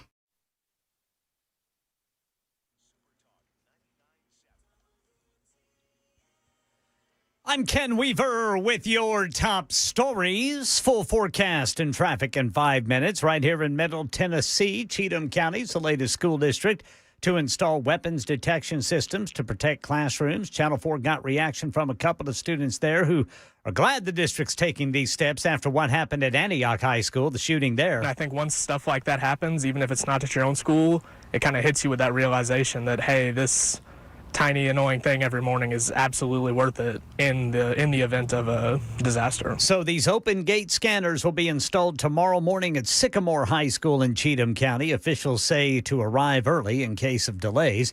In our nation's capital, Democrats and Republicans say they remain far apart on avoiding a government shutdown after a meeting with President Trump this afternoon.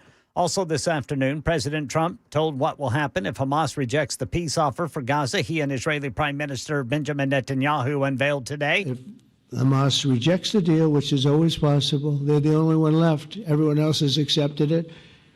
But I have a feeling that we're going to have a positive answer.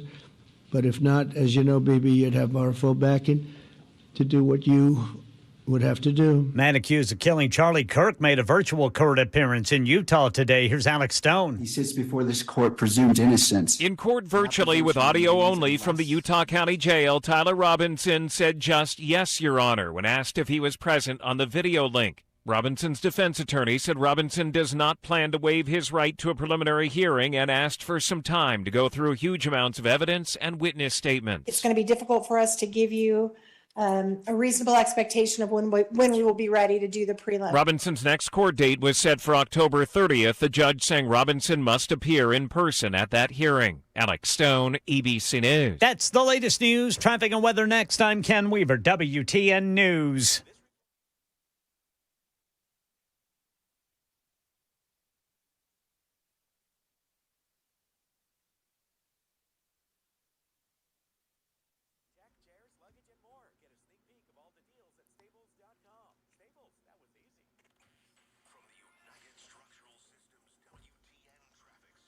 Complete stop-and-go traffic, westbound South Loop. That continues northbound West Loop. And then eastbound 440, complete stop-and-go before you get to 24. That is in between 65 and 24.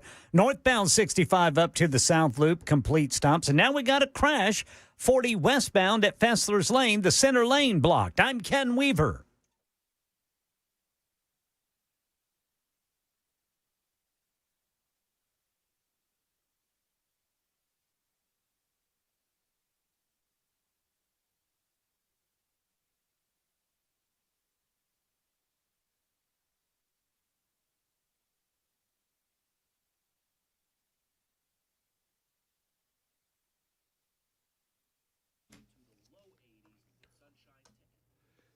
Hello, friends. It's Matt Murphy for United Structural Systems. Let's talk to you about your large home repairs for a moment, because if your foundation isn't what it should be, if it's not rock solid, then everything else above it is shaky at best. And sadly, that is the case for many homes in the state of Tennessee. I don't want to freak you out, but the possibility exists that your foundation is compromised. And if that's the case, I have a solution, and it's in the form of United Structural Systems.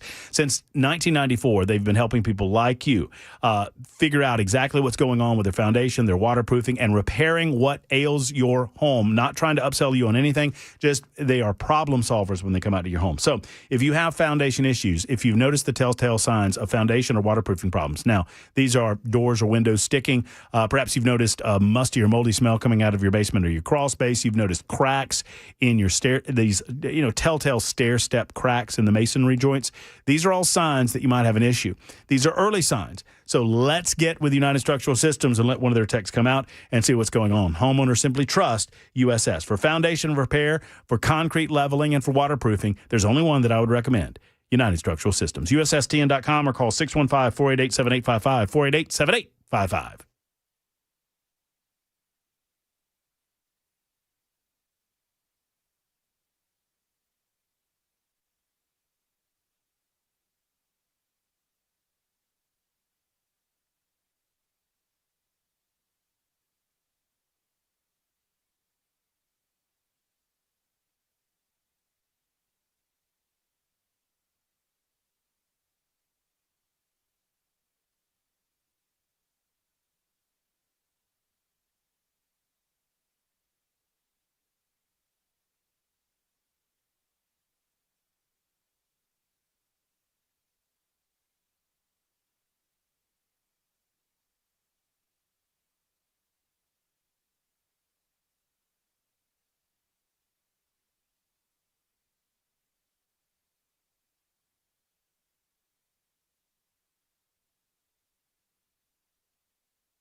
Super Talk 99.7 WTN. Any questions, any thoughts for our guest Mason Foley? He's running for the 7th Congressional District seat that Congressman Mark Green resigned from. Obviously, we know the drill by now. It's a week and a day to go. It's all about turnout. You and I were talking during a break, and I said, Mason, you disabused me of this notion. I was like, Mason, this thing's going to be decided. The winner's going to get 15, 16,000 votes. And you looked at me like, Murph, you're crazy. It's not even that. I mean, it's not even that many. I mean, there's only been 11,000 votes so far. And so we think, by the end of the race, we could have, if people continue to show out, we could have around 25,000 votes cast total. And so with 11 guys in the race, you can break it down from there, the pathway to victory. I mean, it's all about getting to the people, talking to them, looking them in the eye, or talking to them on the radio in this fashion, and just, one-on-one or even in a mass communication setting, just getting that turnout, getting that passion. And people being accountable to their friends and family. Like, hey, get out and vote and vote for Mason Foley. He's so great. All right, so I gotta pay the tease off before the break, and then I have to ask you one question about government spending, and then I'll get to all of our questions on the Super Text line. Have you, at any point to your memory, ever referred to Donald Trump as a liberal douchebag? I have not. Okay, very good. Asked and answered, guys. Asked and answered. Y'all wanted it. You've got it. Apparently, some in the race cannot say that. Does it surprise you? I mean, this is your absent the Clemson victory. This is your first opportunity to throw your hat in the ring in the political world. Correct. I mean, I'm not a career politician, right? And so this is not a step up for me. I think I'm uniquely positioned to add a lot of value right now, and this is why I'm running for office. Are you surprised at how in this race, how quickly? I mean, it's a special election. It's very compressed. How quickly the money was raised from Washington, D.C., and how quickly it turned negative amongst some of your fellow candidates. They're taking a play out of the old book here. You know what I mean? They try to silence voices. Like, for example, me, right? I'm a young guy trying to get my feet underneath me, running in the race. It's like we had that debate at the cabaret that those 4 guys went to. It's like, for me, getting the money in the door took a little longer, and we ended up, getting the funds in, and you've seen we're on TV and doing things like that. But there's been a lot of times that they're trying to silence my voice. It's like they had a debate the other day on News Channel 2 or 4 or something like that, and it's like, and we weren't included in that. And so, all these outside, it's like, it's not a surprise, right? And we knew we'd be up against it, and so we built a great ground game. But yeah, it's like the people love to come in and influence and tell people how to vote, but we believe in our message and our team to get it across. You didn't want to be any part of that cabaret event. That moderator was a complete joke. I'm sure he wasn't too bad. He was just awful. I'm sure he wasn't just awful. How do you, all right, some of the questions that we're getting, term limits. Yeah, I mean, it's how many times have we heard people promise us that too? And like, you look at all these old, every conservative has said it, since my parents' generation. And I actually mean it when I say it. It's like, I want to go up there, serve, make a difference, and then come back here and raise a family and, continue to work in the private sector. But I don't want this to be my job, and I don't think anybody should want to be a politician. So where do you set that in your mind? Do you say that look, if I go up there and I serve 4 terms, 5 terms, and get what I can get done and then get out of there? Is that kind of, I mean, how do you look at that? I think the U.S. term limit pledge, what is like three terms. And I mean, I think that's more than enough. You go through 6 years, right? And but it depends politically what's going on, and if there's pathway to get term limits in place and things like that, and your vote would matter. But a lot of people stick around, and I mean, my friends, we've referred Congress as like the world's most exclusive retirement home. We are talking to, because 8512 says, I just got into my car. I like this guy. Who you're talking to? We're talking to Mason Foley. He's running for the 7th Congressional District race. The other subject that keeps coming up, and I'm fascinated by this. I classify myself as a libertarian with a small L. I don't belong to the Libertarian Party, but I do believe in the philosophy of government, that government serves best when it serves only when absolutely necessary, and allow the free market to take care of those things that government ought not to be taken care of. With that in mind, I'm predisposed to be of one position on this, but I'm curious yours. And a lot of people are bringing up the medical marijuana and rescheduling of marijuana. Every time we have a 7th Congressional District candidate on, somebody wants to answer this question. So your position on, Trump mentioned the possibility of rescheduling marijuana, which might open the door for more study with regard to its medical efficacy. Where are you on this issue? To be completely honest with you, I'd have to study it a little more to be, talking about it intelligently. But I think that, reopening it up to study the potential of it being more effective, I'm all for that as long as it doesn't cost too many taxpayer resources to go and do it, right? It's like I think that we get stuck in this loop of never-ending studies and, trial periods and pilots that never become something in the federal government. And so I just have to know more about it. I'm glad I haven't voted yet because I'm voting for Foley now. Wow. How about that? 2529 says. Let's see. Being in the healthcare industry, what is your... Oh, that was another question about marijuana. Talk to me about political action committees, and this person particularly mentioned AIPAC and their involvement in congressional races in the United States. But I would include, AIPAC, pharmaceutical money. I mean, there's a lot of big PACs in Washington, D.C. Is this a matter of free speech? Is there too much influence? Anything that the government can do about the amount of money in campaigning?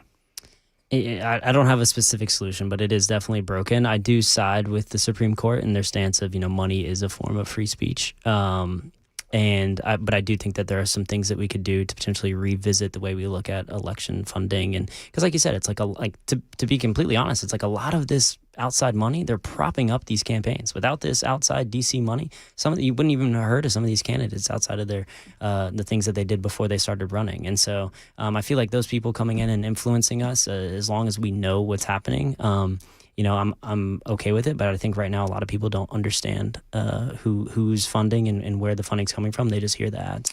Where do you live now, and where have you been living? And I feel like this might be a little bit of a setup question, but that's fine. Where did you live a year ago? So I mean that feels a little pointed. I'm happy to answer. Yeah, let's go. I've lived in the 7th District, for the past 4 or 5 years, probably. Where do you live now? What city? In Davidson or Nashville. Yeah. Okay, sure. But grew up down in Franklin.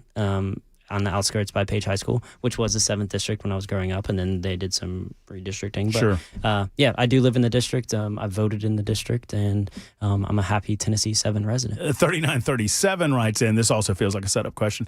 How is he different than his old boss, Mitch McConnell? Listen, I mean, Mitch McConnell, it was my first job. Working for him, right? It's like you're coming out of college as a 21-year-old kid, and Senate Majority Leader offers you a job. I wasn't going to say no, and I learned a ton in that role. And how am I different than him? I'm different than him in a lot of reasons, but I'm very thankful for that experience I had, because now I understand what to go up to Washington and how to be effective and what to do and what not to do. And like I mentioned earlier, it's like, when I was up there, it was during President Trump's first term. We were doing a lot of good work on judges.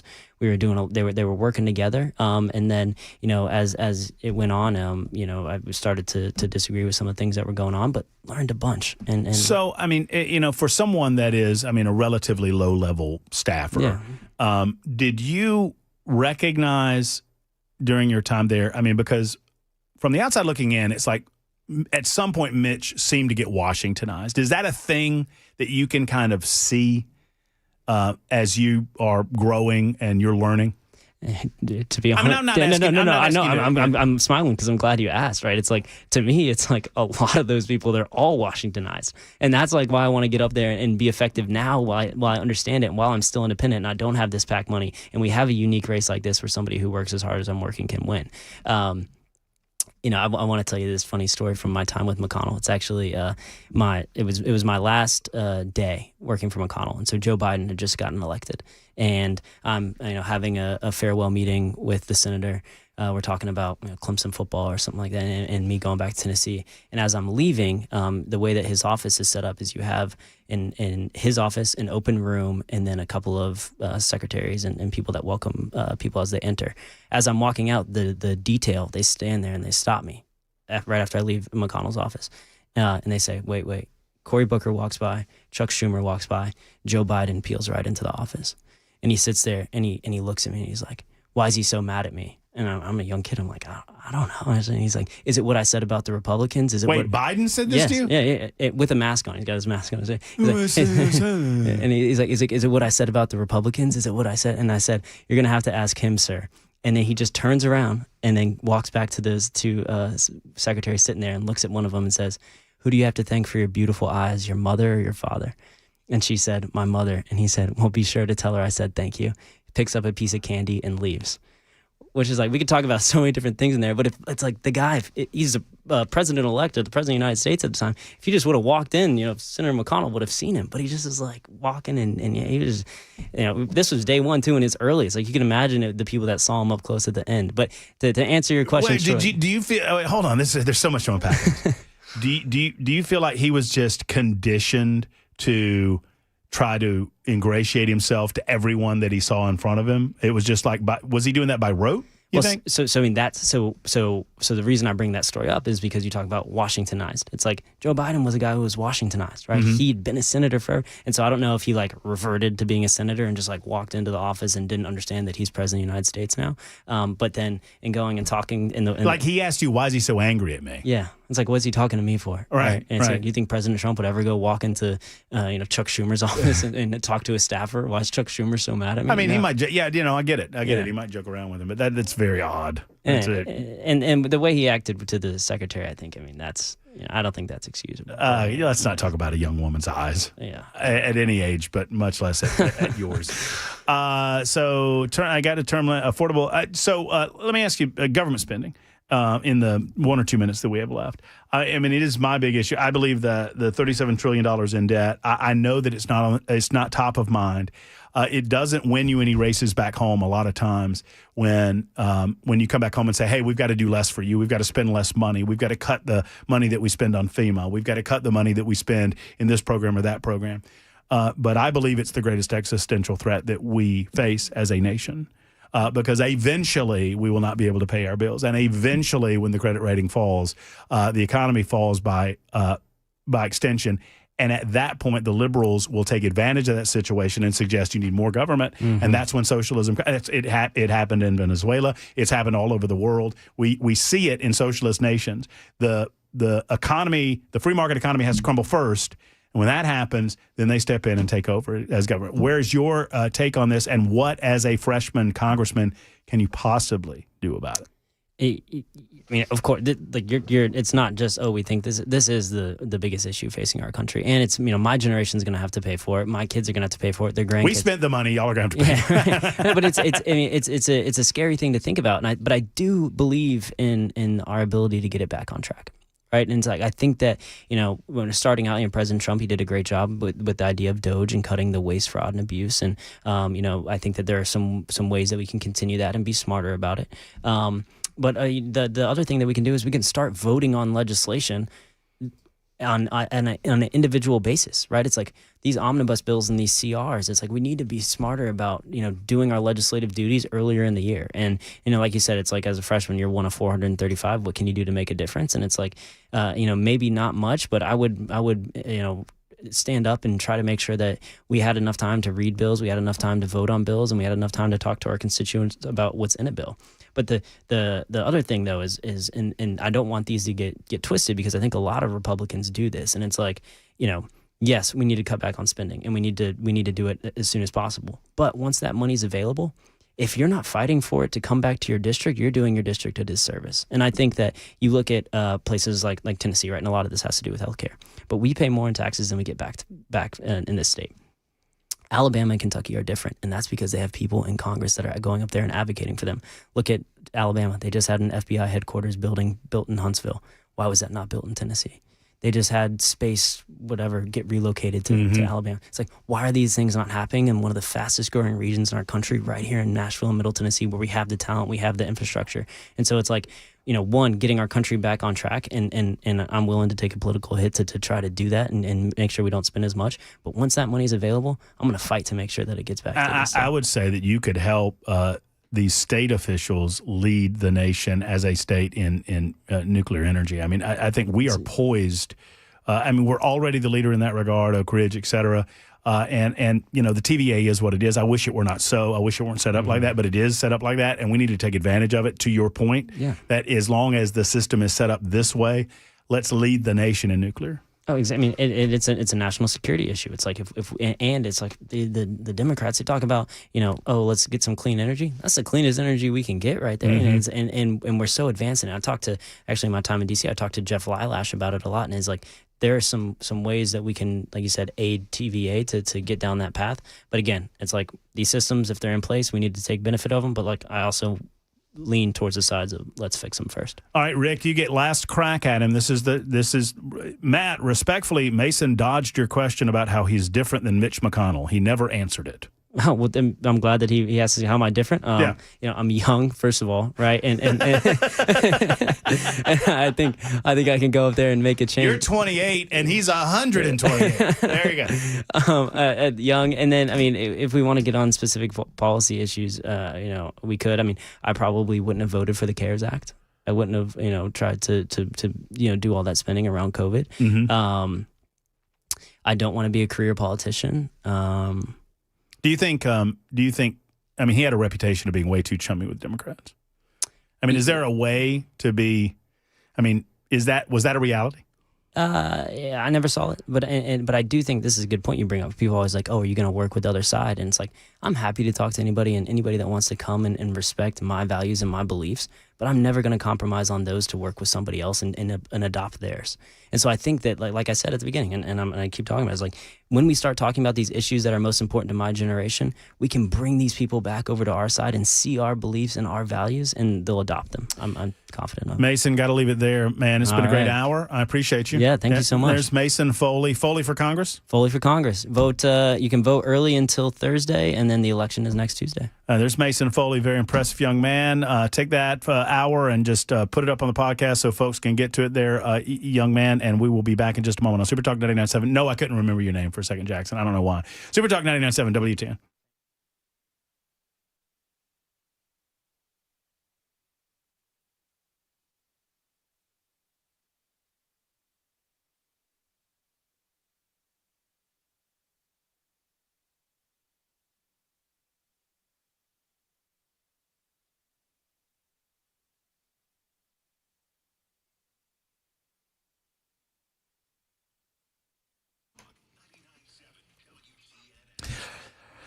Friends, active shooter and physical security expertise is more necessary than ever. We see these tragic events happening all over our country where people are using automobiles, using weapons, attacking places of worship and the like. You need to be protected. Sadly, hope is not a plan, friends. The possibility of you experiencing one of these things, as much as we see them on television, are minuscule. They're very, very low, but they're not zero, which is why you need Brink Fiddler and Defense Systems in your life. They are a life safety and security consultation firm. They're based right here in Middle Tennessee. Brink and his team of experts help you with active shooter response, workplace violence prevention, security improvement consultation, emergency and intruder action plans, rapid response medical training, and it's all customized to your staff and your facility. And that's what it's all about, folks. You need to get trained. Hope is not a plan. Let's get trained with the best with Defense Systems. Reach out today at 615-236-6484. If you're a decision maker in a place of business, a school, a church, any place that people gather, you need to make this call. DefenseSystems.com. That's DefenseSystems.com or 615-236-6484.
5 o'clock on the dot. I'm Ken Weaver with your top stories. Got the full forecast and traffic in 5 minutes. And after meeting with President Trump, the top Democrats in Congress say there's still no bipartisan agreement on a bill that would avert a government shutdown on Wednesday.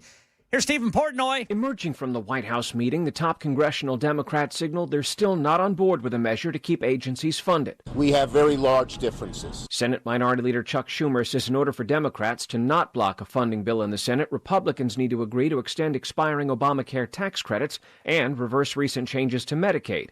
GOP leaders call that hostage-taking.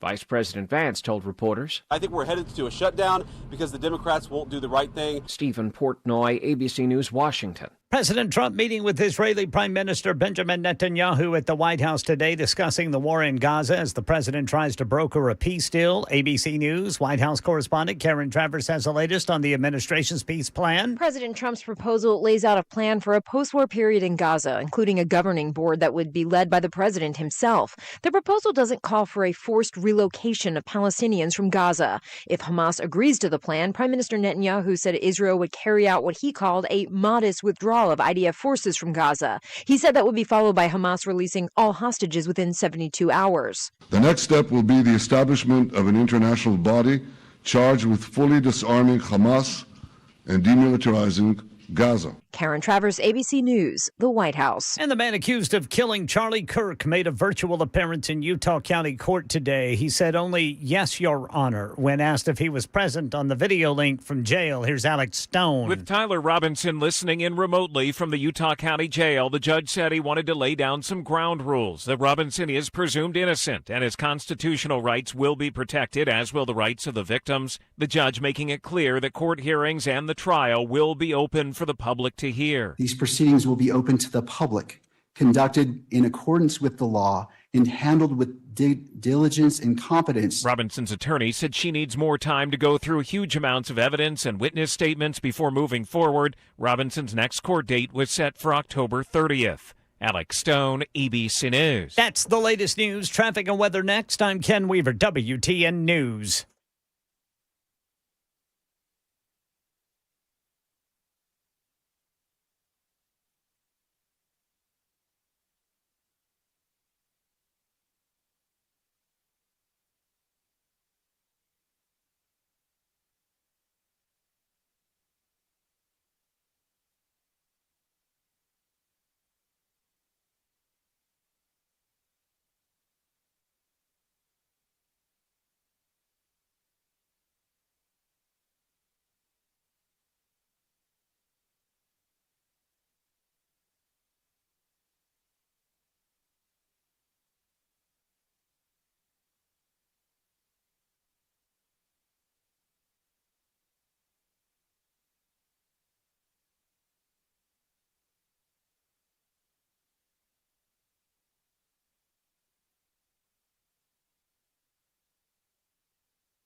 Still complete stop-and-go traffic northbound 65 to the South Loop, then eastbound South Loop over to 65. And a little bit of that going over on the East Loop, too, both directions. Picked up a crash over by the airport. Police say it's 40 eastbound before Briley Parkway, exit 215. I'm Ken Weaver.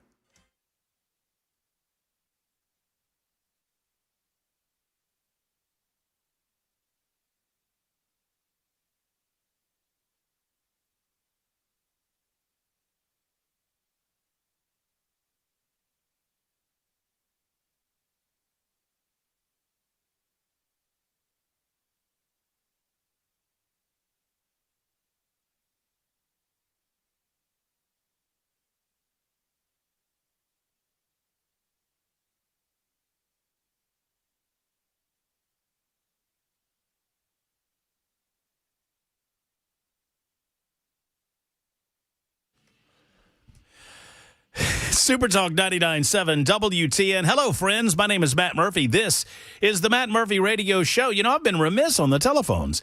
So far today, no telephone calls, no visits to the phones, although we've had a few callers. You may get in here, 615-737-9986, if you so desire, 7 minutes after the hour. Thank you for being with us on this Monday edition. Hopefully you're off work. It's episode 894 for us. Man, oh man, almost done. We'll get to 895, and then we'll put it on hold, and next week, we will enter the 900s. On our way to 1,000 episodes, Jackson, and you've been a part of like 4 good ones.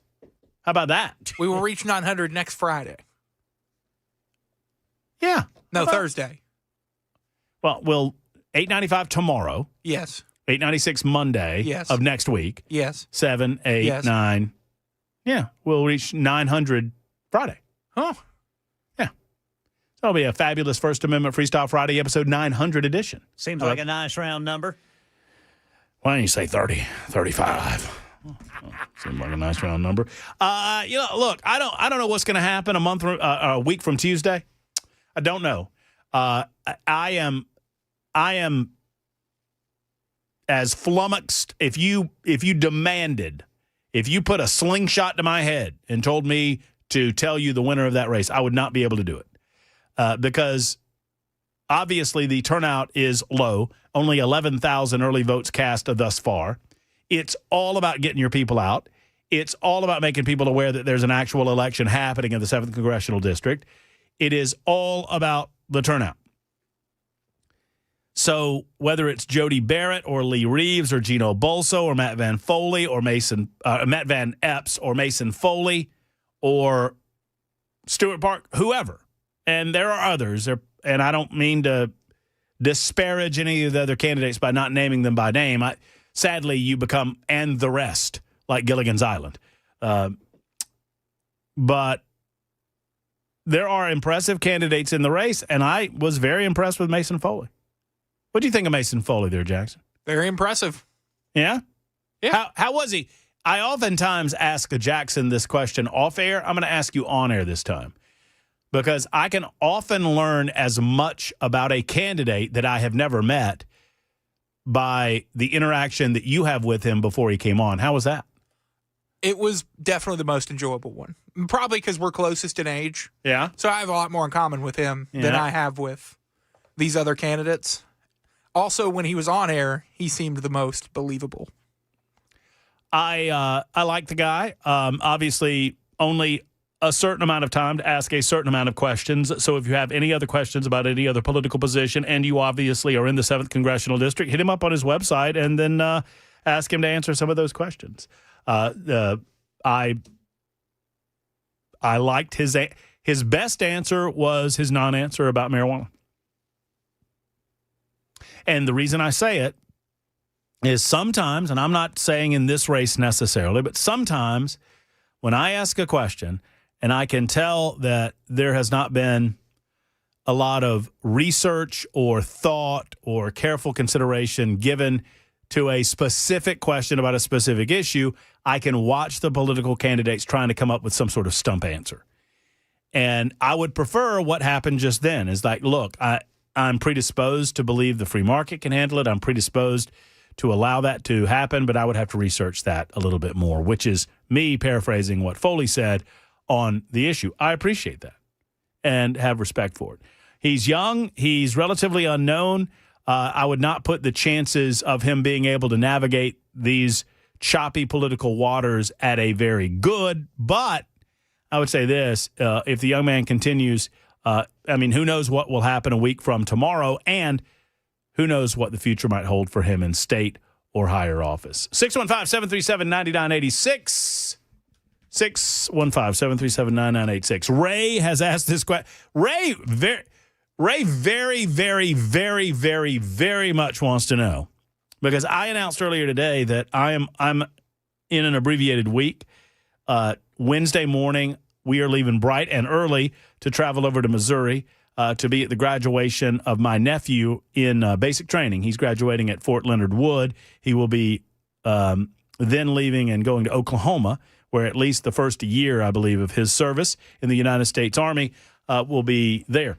That said, graduation happens early Thursday morning, and so we'll be traveling over there and enjoying that Thursday. And so I'm out Wednesday, Thursday, and Friday. I will visit St. Louis, go up in the Arch.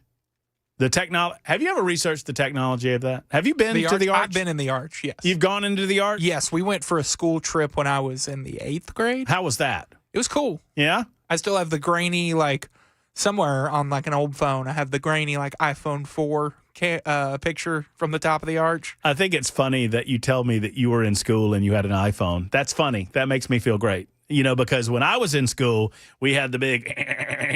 I believe 8th grade is when I got my first iPhone. I believe I got it for that trip, if that makes sense. And you got the old, the little photo out of the mini window? Yes. Up there? Is it worth it?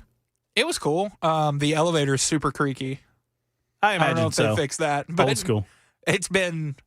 That was 2014, so it's been 11 years. So maybe they have the elevator fixed, but it was kind of creepy going up it. Do you go down the same side you go up? So is it the two go independent, or do you go all the way around? That is a question to ask somebody who's been in the last 11 years, because I do not remember that even a little bit. I don't know. I remember the top of the Arch. I remember the elevator ride up because it was creaking. You're going sideways. Yeah. You're going up, but because it's one of those rolly things that it's almost like you don't feel that though. It's almost like a carriage in a Ferris wheel. Yeah, you don't inside. feel it at all. All right.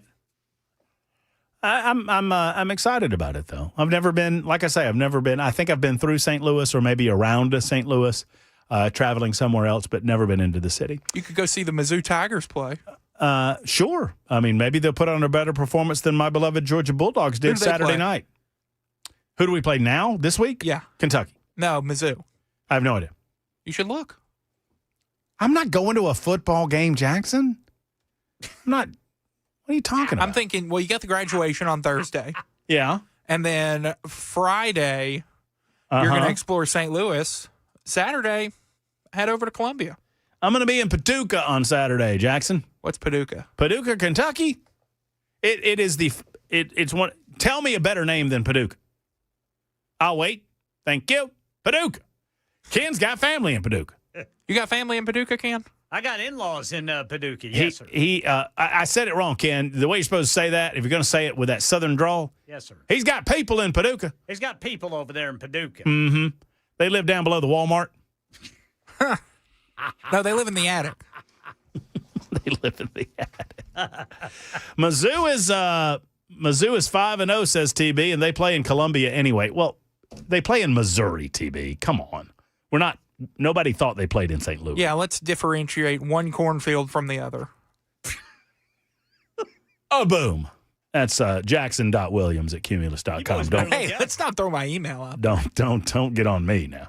You better look out for them Missouri Tigers. I don't have to play them. I can't stand their coach. Oh, drink wine? I call him dimwit, but I call him drink wine. He's 5-0. I'm not saying anything about any coaching. Drink wits. Except for Brian Callahan. He sucks. That's a hot take. Yeah, that is a hot take. 1278, we're going. Somebody said, 1278 said, go to Metropolis and see the Superman statue. Absolutely. We're going to Metropolis. I guess that's Illinois, in the southern tip of Illinois, or it might be Indiana. It's either Illinois or it's one of the I-states. It's right there in the corner. I don't know that part of the world. You going to stay there tonight? We're not going to stay in Metropolis, but we will most 100%. There will be a photo of Matt Murphy in front of the largest Superman statue. There's some gambling there in the world. That's what I'm told. I didn't see any poker rooms though. You looked. I think it's mainly slots. Yeah, probably so. A couple of table games. Hard to find poker rooms. Anyway, if anybody knows of one, let me know. Once again, impressed by Mason Foley. Seems like a nice young man, and I say that only because he's a young man. I'm trying not to do that because I don't want, you know what I mean? It almost feels like, that's almost disparaging. Oh, he's a nice young fella. Oh, he's a cute young fella. I mean, he's a smart guy, and he's worked in D.C. He's worked in the medical industry here back in Tennessee. Lived in the 7th Congressional District all of his life, where he wasn't in Clemson or in Washington, D.C. So there you go. Someone did ask if he was willing to wear Tennessee orange at his inauguration ceremony should he be selected as the next congressional. I did not ask that question, but I will guarantee you that his answer is yes. I would guarantee you that if you said, hey, if you get elected, will you wear some Tennessee orange, like a tie or something like that? That is almost guaranteed, right? Yeah. And, like, it's pretty close to the Clemson orange. Right. It's not as good, but it's close. Wait, did I hear that? Ken, did we hear that correctly? The Clemson orange is not as good as Tennessee orange. That's not what I thought you said. Oh, you trying to misconstrue my statements? Young Fraction Jackson, what I heard was the Tennessee orange is not quite as good. That's what I don't know. I think you got it backwards there, Brother Jackson. I know he got it there. He twisted my words. Okay. Do you want to correct yourself or you want to clarify? Tennessee orange is the superior orange to Clemson orange, and they showed that in the Orange Bowl in 2022. December 30th, my birthday. What oranges would you say are better than Tennessee orange? There isn't one. No orange? Nope. Like a delicious actual orange? Nope, because those come from Florida. And we don't like those. Nope. I don't like any oranges. Auburn orange, which is least offensive because of obvious reasons. Tennessee orange, Florida. It's all that stupid burnt orange that Texas does over there. That's brown. Bah. Ugly. It's all ugly. What were we saying? Oh, so a 50-year-old mother. This is a story that you might not hear about on the nightly news, but it's important. A school board meeting took an unusual turn last week when a parent, and this is going to require some video from you.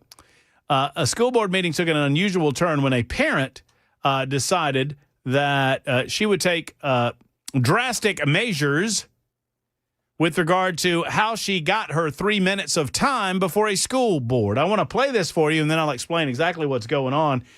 You see what's going on in that shot there? You got that up? Is she throwing something? No, she's taking off her shirt. Oh, lovely. Yeah, she's about to take off her britches. Is this safe? This is safe. How safe? I promise. She's got a bikini on.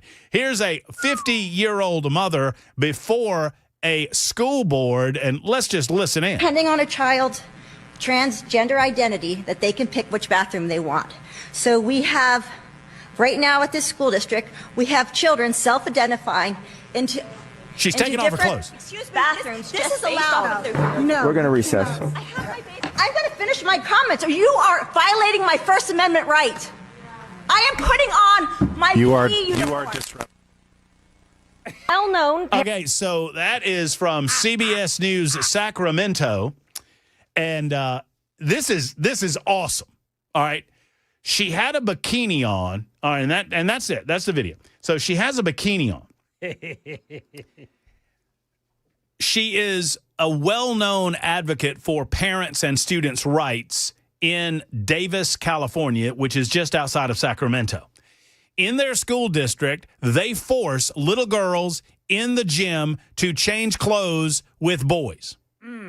They say, oh, if those boys, biological males, identify as females, then they change into their gym clothes with the girls. And the girls just have to put up with it. And so this parent, 50-year-old woman by the name of, stand by, I'll get it for you. Oh, well, dadgum. Oh, here's the rest of the story. School board meeting took an unusual turn when the parent by the name of Beth Bourne, who is also an advocate, said that she felt the only way to get the board's attention was to take drastic measures by taking off her shirt and her pants to get her point across. So what she was doing, she said, and during my 3 minutes as I'm talking, I'm going to take off my regular clothes and put on my gym clothes. So she had a pair of shorts and she had a T-shirt and she had a bikini on underneath. So she never showed any parts that she wasn't supposed to show. All right. But she said, all right, I'm just going to make you watch what you make my daughter watch. Bingo. I'm going to make you. So, I mean, this is such an excellent way to illustrate this point. Why are y'all getting so uncomfortable? Yeah. You're saying that my daughter shouldn't be uncomfortable watching a little boy do this in front of them. And, oh, by the way, in some cases, those little boys are getting fully naked. They don't have the bikini tops on and the bikini bottoms on. So she said, yesterday as I was preparing my comments, I thought, you know what?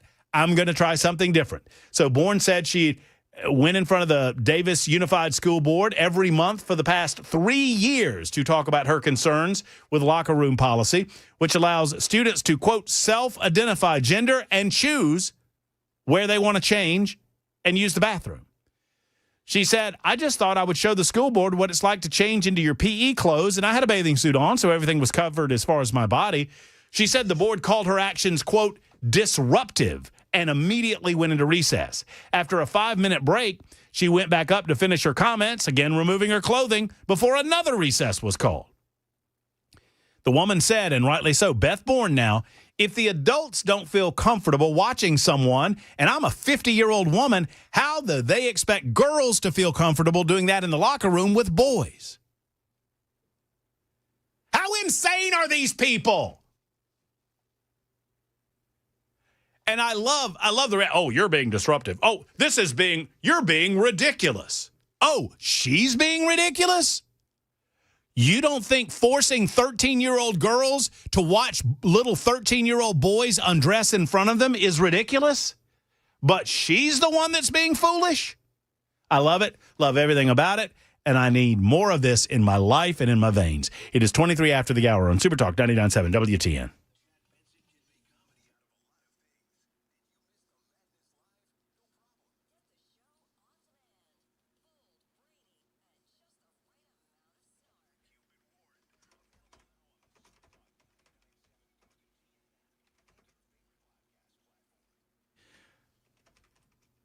Hello, friends. It's Matt Murphy, and might I recommend to you that bug season is far from over. I know that some of you, when the cool weather comes, thinks, oh, well, I can just cancel that pest control service because, it's the summertime months when the bugs are really popping on the outside. Well, you might be right that they are more prevalent on the outside of your home during the summertime, but what happens to them during the fall and winter months? Do you know what? If you're unprotected, they come in. That's the problem that you have to deal with. Just because you don't see them doesn't mean that they're not there. And they come out when your eyes are not upon them. In the night, the roaches come out, and the spiders, and the other bugs inside of your walls and in your basement and crawl space. Now, I'm not here to freak you out about all of that, but it is true that they're in there. And if you see one, I promise you, they have a lot of buddies that you do not see. That's where U.S. Pest comes in. J.K. and Erica Brister, U.S. Pest. They can assist in eliminating that bug possibility inside of your home during the fall and winter months. That's what it's all about. 100% money-back guarantee on pest prevention, 100% money-back guarantee on termite protection, and 100% money-back guarantee on crawl space services available at U.S. Pest. Call 590-1260. Once again, 590-1260 or online at uspesta.com. Two things. They love the United States of America, and they hate bugs at U.S. Pest.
No deal to avoid a government shutdown after a meeting with President Trump today, and the man accused of killing Charlie Kirk went before a judge virtually. We'll let you hear how all that went down at 5:30 on Super Talk 99.7 WTN. Super Talk 99.7 WTN. Thank you for being with us. 28 minutes after the hour. We'll jump on the phones here momentarily. 1632 calls in and says... or writes in, I should say, and said, sorry, I've just now been able to tune in, and I'm pretty sure Matt's already covered it, but I'd like for him to recap his feelings on the Georgia-Alabama game. Roll Tide, Matt. Well, you did miss it. We did what? We did 45, maybe 50 minutes on it in the first hour of the show. I diagnosed it, deconstructed it, and went through the entire thing. And I don't know, you miss a moment, miss a lot. Show starts at 3, 1632. That's all I got to tell you. Mike is next up. Mike, hello. How you doing, Matt? I'm good, Mike. I hope you are. I am. Good, exactly. Good.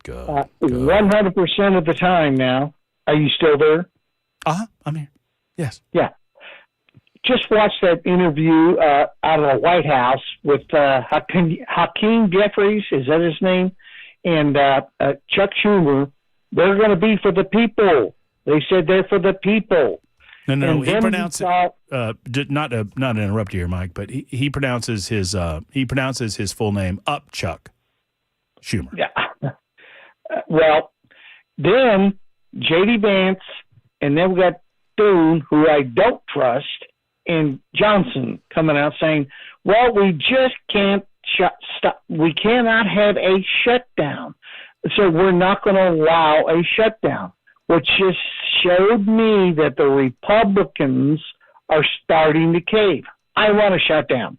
I want this place shut down, and I want 300,000 non-essential workers gone. Mm-hmm. And so what I saw on that interview, and we're now, like, what is it, 24 hours away, the media is going ape. They're going, oh, it's going to shut down the whole country. It's not. It's not. No, it never does. We've been through this before. There's never any Never impact. The people that and they all talk about the people that are losing, whatever, money and whatnot. They always get made whole. And they get furloughed. But this time around, it looks like Trump has an opportunity to actually fire them. Therefore, they don't get their jobs back with pay. Therefore, Trump can win this thing. He's got the upper hand so high now, it's unbelievable. And so you and I disagree on a lot of things. But this one, we are 100%. Shut it down. It is Democrats. I like it when Mike and I, we either need to be very scared or very happy when Mike and I agree on something. I'm fine with shutting it down too, Mike, but I've got to shut this conversation down because Ken is next in the newsroom on Super Talk 99.7 WTN.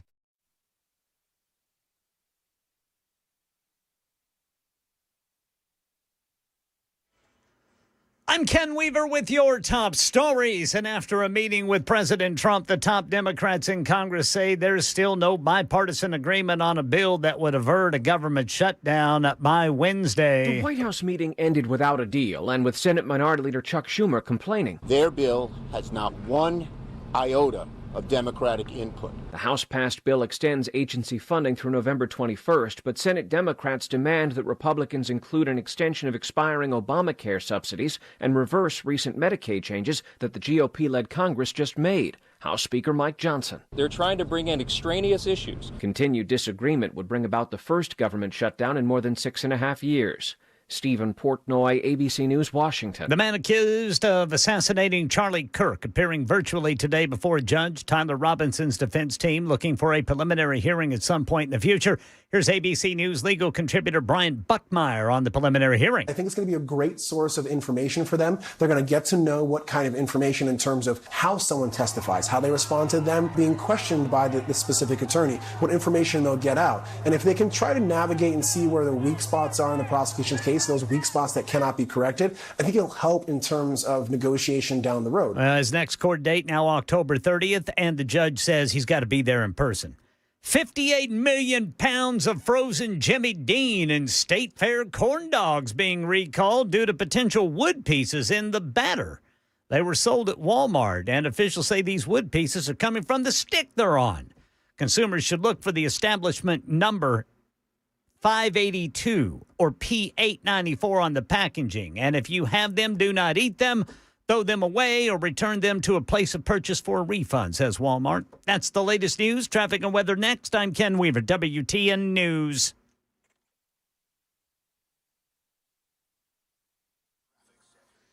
All right, got a crash in East Nashville, Ellington Parkway northbound just past Spring Street. In Glencliff, police reporting a crash 24 eastbound past Briley Parkway south. And in Woodbine, police reporting a crash 440 eastbound before Nolensville Pike. And in Smyrna, police reporting a crash 24 eastbound near Almaville Road. I'm Ken Weaver.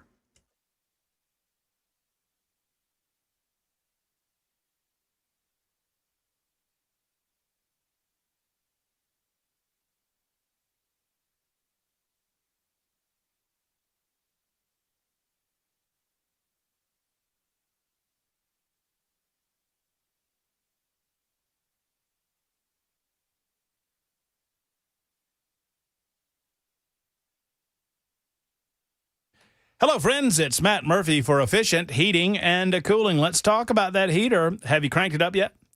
Jeff Eddy wants to know. I want to know. Matt Murphy wants to know. We all want to know if you've cranked that heater up, because if you've not, then you're waiting to smell that smell, aren't you? I would encourage you to go ahead and get some maintenance done before you have to smell the smell, because that smell is not just nasty. It's also a health hazard because it's dust and dander burning off the coils of the heater. Bottom line is this. You don't want that. You want a nice, clean unit. You can clean the ductwork. You can clean the unit itself, and you can make sure that everything's running A-OK before you start running that heater in earnest in the fall and into the winter months. This is going to give you top efficiency for your heater during the season. You need to do this once a year, folks. You maintenance your car, you get your oil changed. You go get your teeth cleaned, you need to get the heater maintenanced as well. And Jeff Eddy and Efficient Heating and Cooling, they do it better than anyone else. They do it less expensive than anyone else. $125 is the max cost, no matter how many heating elements you might have, no matter how many heating units you might have at your residence. They'll get it done for less than that most often. Frankly, folks, it is a great deal because of the idea of the maintenance guarantee. That means that if they have to come out for any other reason and you've already maintained your unit this season, they're not going to charge you a service call on that visit. They're also an Elite Pro partner with Rheem, and they can assist you in that regard too. So go to efficienthvac.net, efficienthvac.net, or give them a call at 615-784-4424, 784-4424 for Efficient.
All right, real quick, just in a couple of things. Number one, Secret Service apprehended a man who scaled a fence of the White House while Donald Trump was present at the residence. Another, we don't know the nature of this individual. We don't know if this person was armed with any sort of weapons, but they attempted. They had to. There was a time where there was no fence around the White House. I mean, that time is long gone. But there was a time when there was no fence. You could just kind of walk right up to the door. And then y'all remember when was it Obama? Ken, do you remember this? Remember the guy that walked through the front door and the front door was open? Was that Trump or Obama?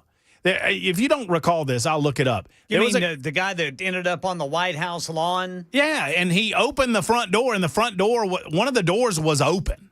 I remember that. He got into the hallway. I remember that vaguely, too. But that's back when it was like a 6-foot or 7-foot fence. Okay, yes. Yeah. Yes. Before they raised the fence. That's why that's one of the reasons they raised the fence is there were so many people that were getting on the lawn.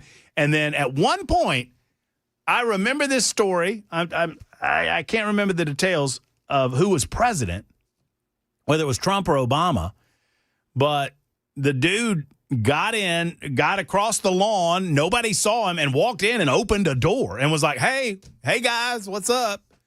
Just come to chill. And, of course, they tackled him and got him. Well, now, obviously, that type of thing does not happen anymore, largely because they raised the fence level. I think it's like 13 feet now, 12 or 13 feet. And, sadly, you got to do that because you got knuckleheads like this guy who apparently was not dissuaded from the 13-foot line. And eventually he was apprehended on the lawn of the White House and is going to go to jail, directly to jail. What's the prison sentence like for that? I bet you, Jackson, all right, obviously it's there's probably some specialty charges against him. It's not just like, trespassing. It's something more than trespassing. I think the severity of the charge is going to depend on what he had on him. If he had a weapon on him, it's probably going to increase the severity of the charge. Now, I'm kind of talking out of an orifice that's not my mouth right now because I don't really know. But I would think, my gut tells me, what? I am kind of, you know what I'm saying? Kind of blowing smoke. We call that the old Swalwell. Did y'all see Swalwell, by the way? Swalwell was on camera this weekend, and he was doing an interview, and I was impressed. He did not manage to have sex with a Chinese spy or fart while on TV. I don't know if that's true about him farting, but I'm going to choose to believe it. I'm going to choose to believe that. If it wasn't, it was a real opportune time for a chair to slide across the floor. Right. It was because he made a face right when it happened. It's so good. Ray says it was Barack Hussein Obama who was president at the time that happened. Well, you remember when Obama was, I want to say he was in South Africa, and the guy doing the sign language was just a nut job. Just a total. And he was just doing the same signs with his hands over and over again. Turns out the guy did not know sign language. He's standing right by the president. Ken, you know what Matt's saying? No. Matt's saying it's time for Ninka Poops in the news. Nincompoop in the news. That's right. It's time for Nincompoops in the news. Super Talk 99.7. That's exactly what I didn't know you knew sign, Jackson. Well, good for you. That's way to go, Brother Jackson. I played a role in college. I played a deaf mute in college, and my favorite of yours. I had to learn. I just lob them up. You just keep hitting them. I just lob them. You just keep hitting them. Just lob them. Just keep hitting them. And I had to learn to fake sign. I didn't learn to real sign. I learned to fake sign. So I could have been that guy next to Obama, Ken. Yeah, he was. He's going to town. He was. And oh boy, and then. Can you imagine? He wasn't saying anything. He wasn't saying nothing. Can you imagine you know sign language, right, and you're watching and you're like, what in the? You're thinking to yourself, what? Is Obama drunk? What in the? What's he? Obama is not making any sense whatsoever. He's speaking in gibberish. Oh wait, I think it's the sign language guy. Have you ever seen Have you ever seen Jeff Dunham? Yes, the Muppet puppet guy. Puppet guy. Yeah. He did one where one of his puppets was saying he was going to mess with the sign language guy by just not talking but mouthing. Just like moving his mouth up and down. Just to screw with him. Yeah, so the ASL tech would not be signing anything, but it would look. Can I tell you something? What? Just while you bring it up, and I'm not here to knock on the guy, Jeff Dunham. I don't like any of them. I don't like those. It was really funny when I was like 11 years old. What do they call them? Puppets. Oh, ventriloquists. I don't care for ventriloquists. Oh, you get creeped out by puppets, don't you? I don't mind the puppets. All I do is watch them try not to move their mouth. And it's just like, I know you're moving your mouth. I can see you moving your mouth. You kind of have to move your mouth. I just moved your mouth. You moved it. It's really you talking. I don't care if you're faking drinking that water or not. We know it's you. How do they do that one? What, with the fake water one? Hello, Justin. I'm drinking water. Look at me. Something like that. Hey, Ken, we're going to pretend that you won nincompoops on Friday. So why don't you go ahead. And if you steal my nincompoop, I'm going to be very angry. I'm going second. I'm going second. I'm going second. Does yours have to do with the three-way? No. Okay, then you can go second. Go. You can go second because I know which one you're going to do. Go ahead, Ken. All right, boys. This is from People magazine. A woman says she pretended to faint instead of admitting to an embarrassing fall at work. But the plan ended up backfiring because she still wound up in the emergency room. In a post on Reddit, the 24-year-old employee said she was at her station, quote, just mindlessly spinning around in my swivel chair when the chair completely slipped out from under her and caused her to fall. The sound of her fall, she said, was loud enough to make the whole department stop what they were doing and look to where the sound came from. So rather than stand up, she decided to try to save face, pretend like she fainted. But that ended up a bad move, she says. Within seconds, people were crowded around me, asking if I was okay. The company nurse and my manager were summoned. I kept the act going for a couple of minutes. She continued, when I regained consciousness, quote unquote, I told them I was feeling better and ready to go back to work. But the manager insisted, no, you need to go to the ER. Would not let me back to the office unless I had a doctor's note saying I was fit to go back to work. So the woman says she was sent to the emergency room, where she even wound up having tests done, simply because she was, quote, too embarrassed to admit she fell from the chair.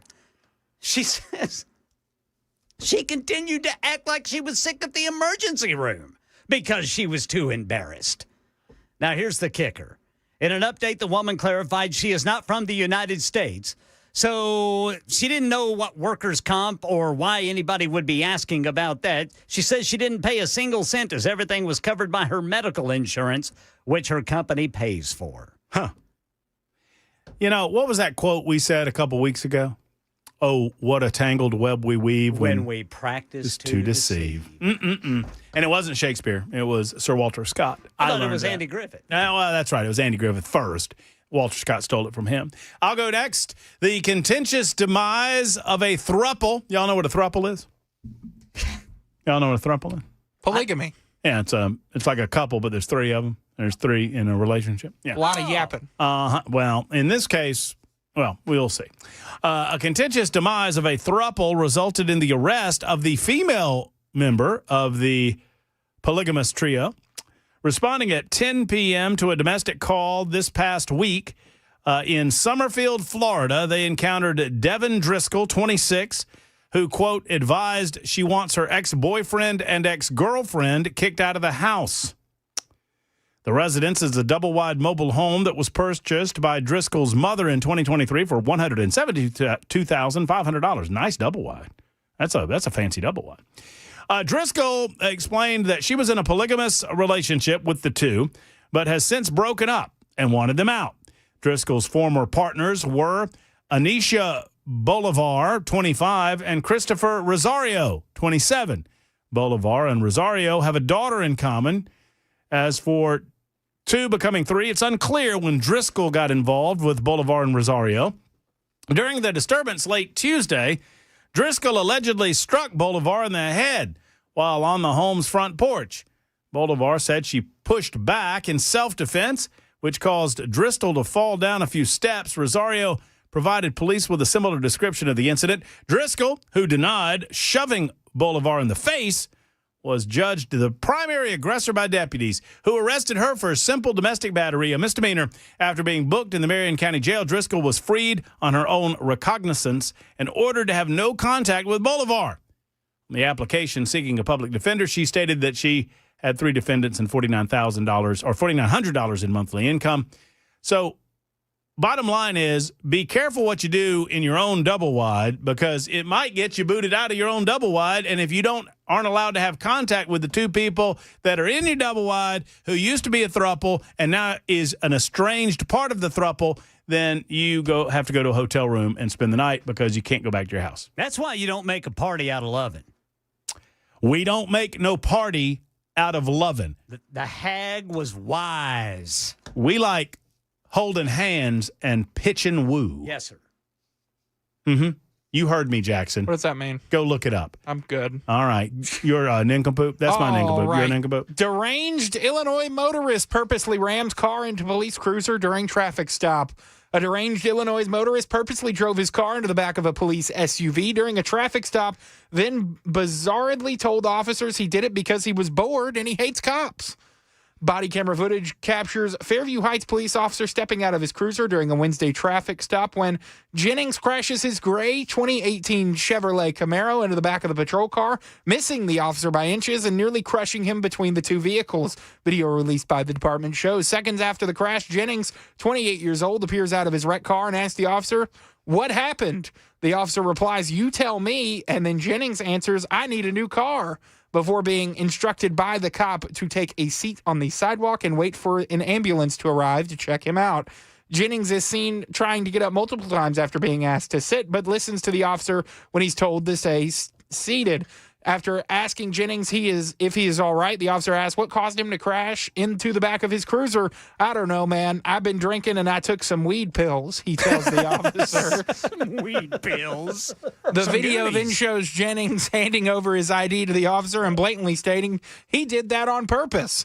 "What, you hit me on purpose?" the officer asks. "Yeah, I did." The 28-year-old suspect then tells officers that he did it because he was bored. "I hate cops," Jennings later adds to his reasoning for driving into the police officer's SUV as backups arrive. Jennings was immediately handcuffed and placed under arrest. He is being held at the St. Clair County Jail.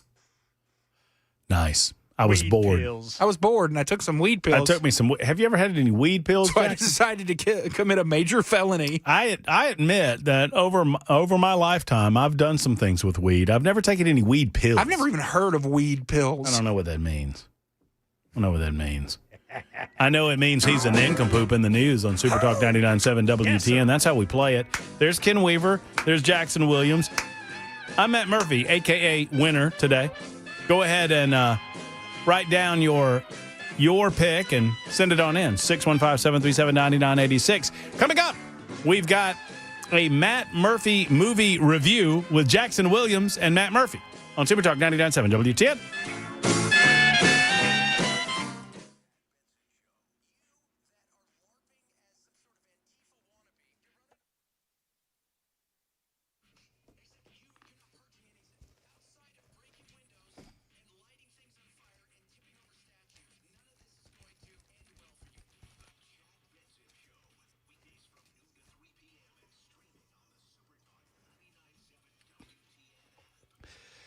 Hi, friends. Matt Murphy for Cover Nash. Folks, the bottom line is this. If you're buying from a particular health insurance company, I don't know that you know if you're getting the best deal possible with your health insurance. The reason that we don't know is because you're being sold by that insurance company and they're telling you that they're the best. Do you really know? Why not a call to Shane Ring and Cover Nash? Just allow him to look over it for you. Just another set of eyeballs, a check on that insurance to see if it's the best that you can do. Because Shane has no interest but yours and getting you more coverage or getting you the same coverage for a lesser rate. That's what it's all about with Shane Ring and Cover Nash. If you're tired of health insurance coverage that feels like a mathematics exam, if you're tired of being told one thing and then finding out another thing because of the fine print, it's time to get with Shane and Cover Nash. Let him go over your policy with you, and now is the time. Friends, it's almost October. It's the time. You know, it's always the time. But now, when open enrollment comes, it's really the time. Let's get with Shane and Cover Nash today. CoverNash.com, CoverNash.com, or 615-465-0023, 465-0023.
Nowhere near avoiding a government shutdown. This story and more at 6 on Super Talk 99.7 WTN.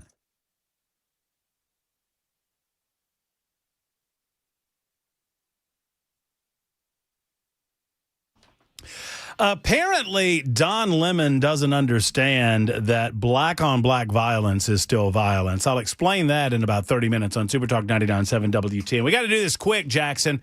We're running out of time. You got our big theme song ready to go? No, you did that. See, you know what? I knew you wouldn't have a big theme song ready to go. We need to get this on. Because I've got it. That's right. We know how much you hate Hollywood.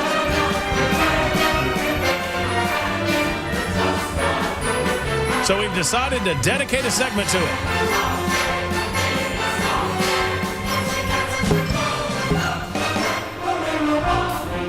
That's right, it's time for Matt Murphy's Madcap Movie Review with Jackson Williams, where Matt and Jackson challenge one another to watch a movie, and then we give you a robust Monday movie review. Jackson, your challenge to me was what? The Late Shift. My challenge to you was actually a good movie called Goodfellas. Goodfellas. Yeah, okay. Give us the review there, Jackson. You watched this thing over the weekend? I watched it last night. And how was it? I give it 5 stars. That movie was excellent. A lot of good mob stuff and just a classic, man. I feel bad for the movie. I felt bad watching this movie because you knew what movie I gave you. I thought that quite a bit as I watched The Late Shift. Now, once again, it is based on a true story. It's a good watch. It's a fine watch. If you know the story, and if you kind of lived through the story, then, it's just kind of a regurgitation or a retelling. I did not know about Helen Kushnick and her role in all of that with The Tonight Show and how pushy she was and how eventually she got pushed out of the business. And then she died a couple of years after that. Oh, and sued the hell out of The Late Shift. The guy that wrote that book. Oh, really? She sued him because she claimed that the author of the book mischaracterized her role in what happened there. Of course, she died before I think she got a settlement before she passed away. But I was a little disappointed in the characterizations or the caricature nature of Jay Leno and Letterman. They're funny impersonations if you don't take them seriously. Right. They're not manifestations so much as impersonations, and that kind of takes a little bit away, especially Leno. I mean, Leno's actor didn't he kind of made Leno seem like a baby. But Goodfellas. How about a simplistic? What a film. Actually a good movie. It's a cinematic masterpiece. That movie was really good. I give The Late Shift, I'm going to give it 2 out of 27 Murphys. You get 27? Yeah, I have 27. There are 27 Murphys in my rating system. Just do 5. And it gets a lowly 2. No, this is my rating system. It's not your rating system. My rating system has 27 Murphys on it. And this gets 2, which means it sucked. 5 stars, 27 Murphys, whatever you want to say, that's what Goodfellas get. Well, there you go. So there you have it. Yeah. I can do a Jay Leno. Everybody has a Jay Leno, right? Yeah. That sounds like your Levin. What? What are you talking about? My Levin? My Levin is perfect, you dope! How dare you? Go to the news, you dope!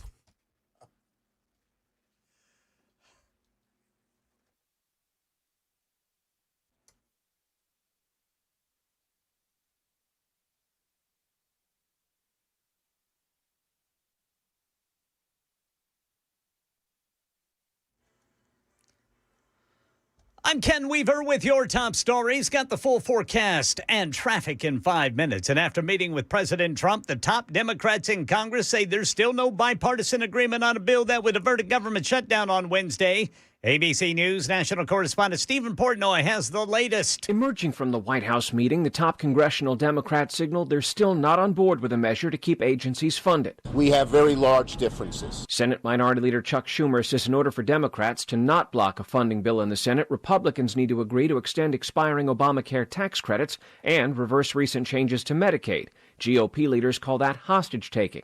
Vice President Vance told reporters. I think we're headed to a shutdown because the Democrats won't do the right thing. Stephen Portnoy, ABC News, Washington. President Trump says if Hamas rejects the peace deal for Gaza he laid out today, well, then Israel will have his full backing to finish the job, as he put it. Here's Karen Travers at the White House, where Trump met with Israeli Prime Minister Benjamin Netanyahu today. President Trump's proposal lays out a plan for a post-war period in Gaza, including a governing board that would be led by the president himself. The proposal doesn't call for a forced relocation of Palestinians from Gaza. If Hamas agrees to the plan, Prime Minister Netanyahu said Israel would carry out what he called a modest withdrawal of IDF forces from Gaza. He said that would be followed by Hamas releasing all hostages within 72 hours. The next step will be the establishment of an international body charged with fully disarming Hamas and demilitarizing Gaza. Karen Travers, ABC News, the White House. And the man accused of killing Charlie Kirk appearing virtually today before a judge. Tyler Robinson's defense team looking for a preliminary hearing at some point in the future. Here's ABC News legal contributor Brian Buckmeyer. It is a big risk for a big reward if you do a preliminary hearing and there's really bad information. Getting that in the public, especially in a high-profile case like this, might not be helpful. So I think it depends on how cautious that attorney is or is not. His next court date, October 30th, and the judge says Robinson must appear in person. That's the latest news. Traffic and weather next. I'm Ken Weaver, WTN News.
All right, got a crash now. Ellington Parkway northbound past Spring Street, and in Smyrna. Got a crash reported 24 eastbound near Almaville Road. I'm Ken Weaver.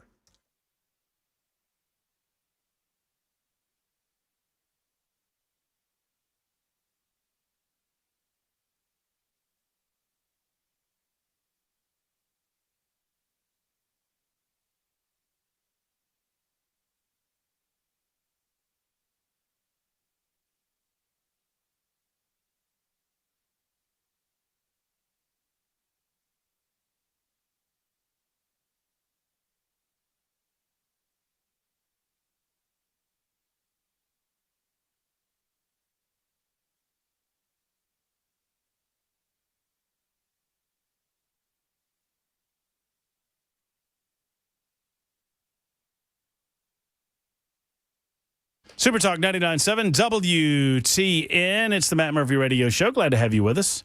Thank you for being around. It is 7 minutes after the hour. It's right under the lip of that table if you need that, Jeff. I'm looking at you right. Yeah, it's over there. You just have to look for it. By the way, it's the 6 o'clock hour of the Matt Murphy Show. We're happy to have you with us on Super Talk 99.7 WTN. I promised that I would get into a little bit more of the shutdown threat and a little bit into the Memphis story, and we'll do both of those things. Plus, I failed to mention this in the first 3 hours, and I just want to mention it. I'm inspired by the next guest that we have because he is a singer and a songwriter. Dolly. I'm on record as saying that Dolly Parton is the finest human being walking the face of the earth, and I'll fight you on that.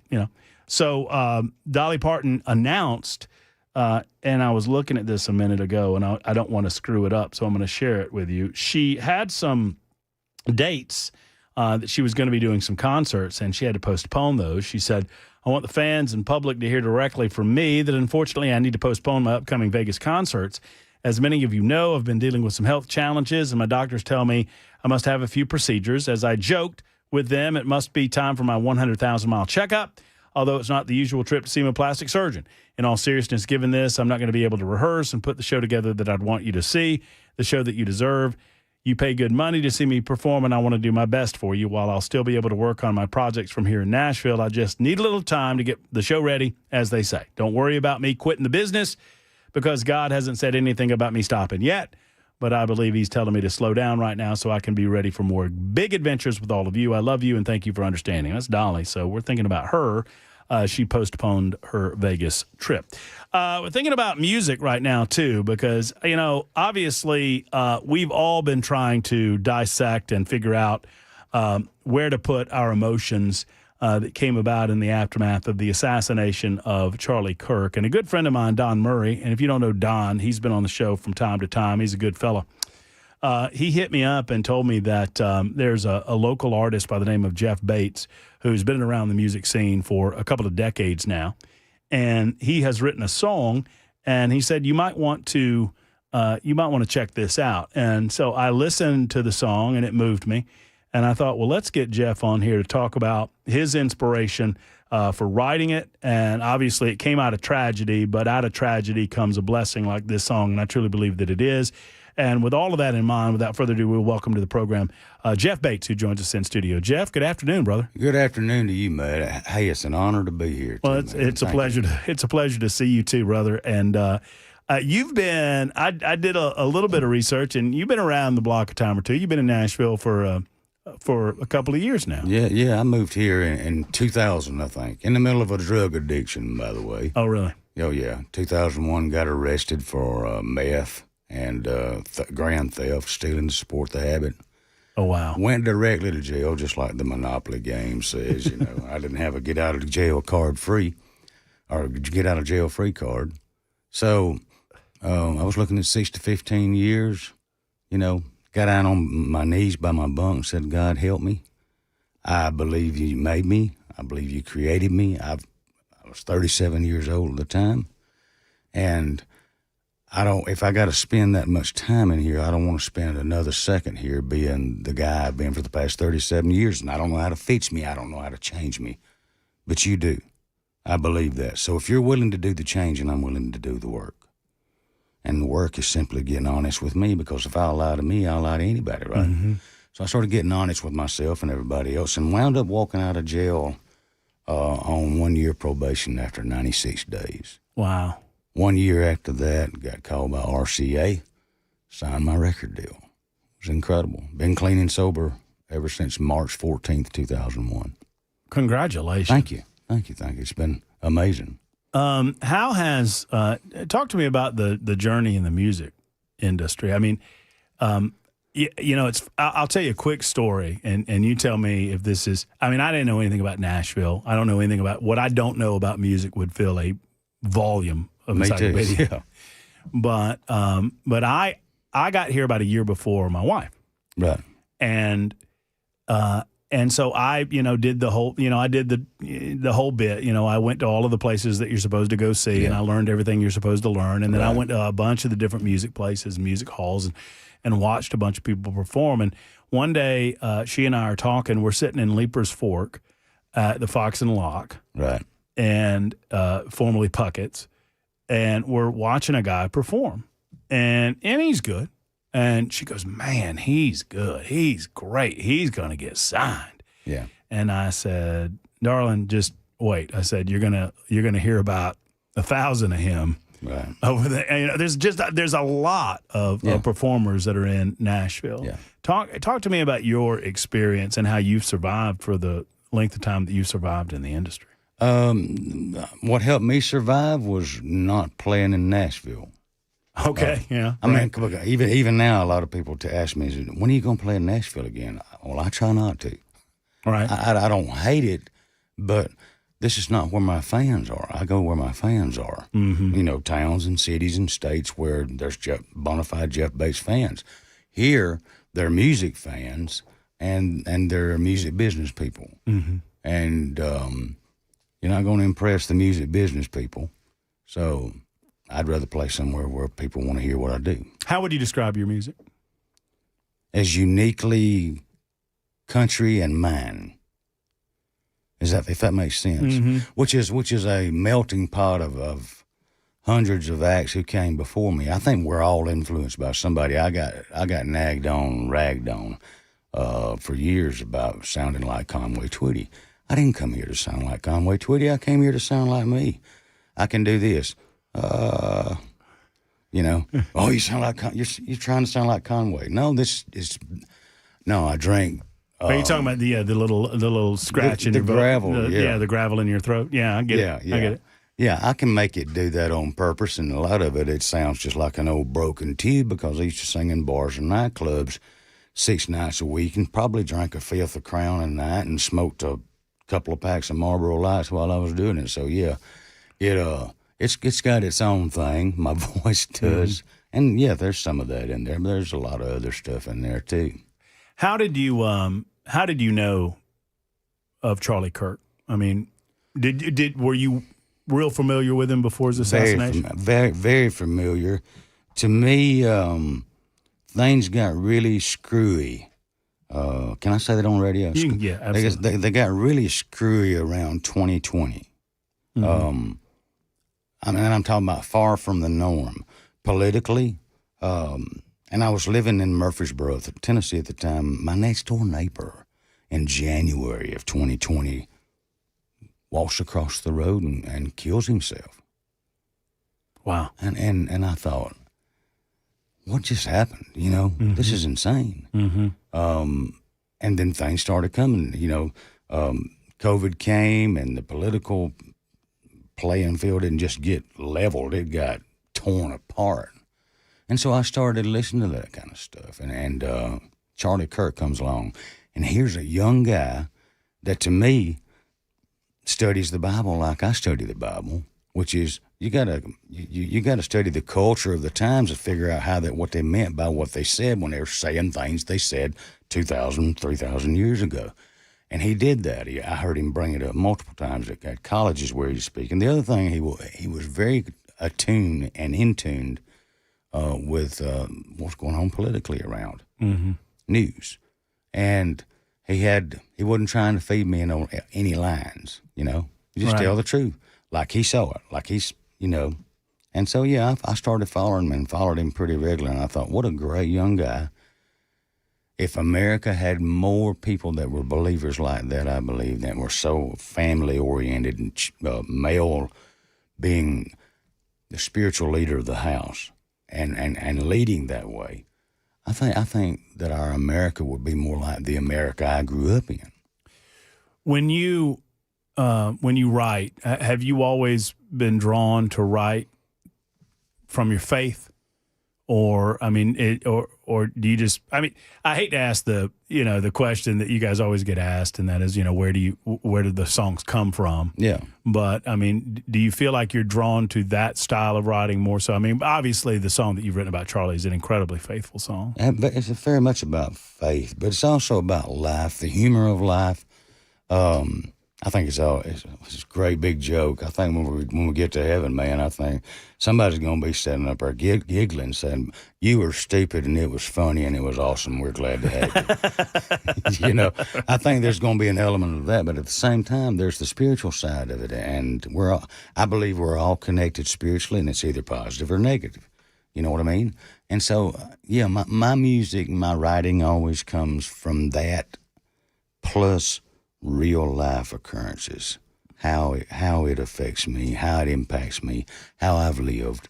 And I try to write things that I have lived, that I've experienced, And this, I mean, obviously we know where this came from, this song came from, but, walk me through how that happened with you. I mean, did it just come to you? It was crazy. It was crazy. I mean, because the emotions that came out of the aftermath. I cried like a baby. Yeah. My daughter texted me from school and said, "Dad, Charlie Kirk has been shot." And I said, "This is insane. What? Can't be, Right. And I looked it up, and yeah. And I broke down. I cried. It was somebody I looked up to, somebody I respect. If I was a dad, I would be proud of that kid. Amen. And I said, I got to write a song about it. Well, I had a writing appointment with 3 other guys. And when I got to the appointment, I said, there's Jason Brownie, there's Nick Autry and Randall Fowler, and I said, guys, we got to write a song about Charlie. It's tearing me up. It's killing me. And they were of the same mind. Nick says, I got a title. He said, I've been sitting on it for months because nobody wants to write it with me. I said, well, what is it? And he said, it's Good Man Going Home. I said, my God, that's it. Mm-hmm. And I don't know why I said it, but I know that's it. You ever been in a situation where you just know something?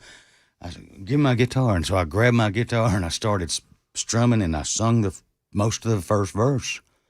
And Nick says, my God, I can't type this fast. Randall says, I got the recorder going, keep going, man. And it started pouring out of us that way. Mm-hmm. And in an hour and a half's time, the song's written. And I told my wife, I said, it's the oddest ride I ever been to because I don't feel like I was even there. Mm-hmm. But I was. And then it was a battle to get it recorded in a timely manner, But right. I feel like it was a gift. Well, I'll tell you what we're going to do. We're going to make the audience wait for just a second. We got a quick timeout to take. Okay. When we come back, we'll be with Jeff Bates, and we'll play the song. We'll play Good Man Going Home coming up in just a moment on Super Talk 99.7 WTN. So hang in.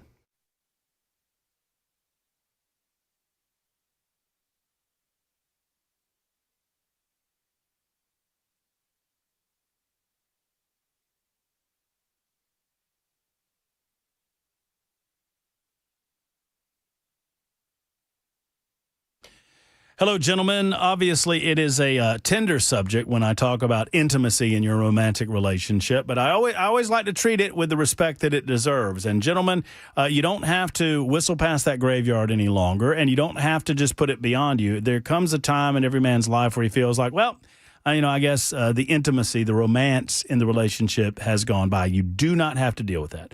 You can go to Tennessee Men's Clinic, and it's a very intimate and a very personal conversation that you'll have with a urologist at Tennessee Men's Clinic. But at the same time, it's very important because you can get back in the game, man, through the Tennessee Men's Clinic. And that is so important in your relationship to do just that. So with locations in Cool Springs, the original in Midtown, and now a brand new one in Clarksville, their urologists are there for you. They'll bring you in, they'll give you some blood work, they'll give you some blood testing, and they'll figure out what's going on in your body and how they can assist you to get you back in the game. That's what it's all about, man. Go to TennesseeMen'sClinic.com. That's TennesseeMen'sClinic.com or 615-208-9090 to schedule an appointment at either 3 locations today. That's 615-208-9090 the Tennessee Men's Clinic.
So, folks, Alpha and Omega has been around since 1998. And as you can imagine, if you've been around since that time and cognizant of the way the world has changed, you know how much computer systems have changed since then. I mean, it used to be dial-up and whatnot.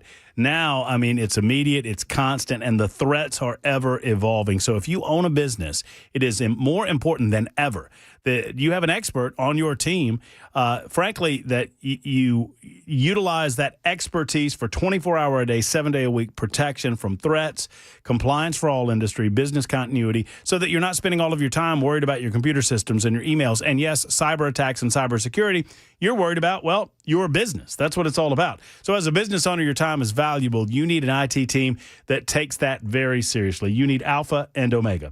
14 successful ransomware attacks happen every day. And if you're a business owner, you're at a threat. I mean, even if you're a small business owner. So contact Alpha and Omega and allow them to talk to you about your next IT contract. 615-784-0096, 784-0096, or a&o.net.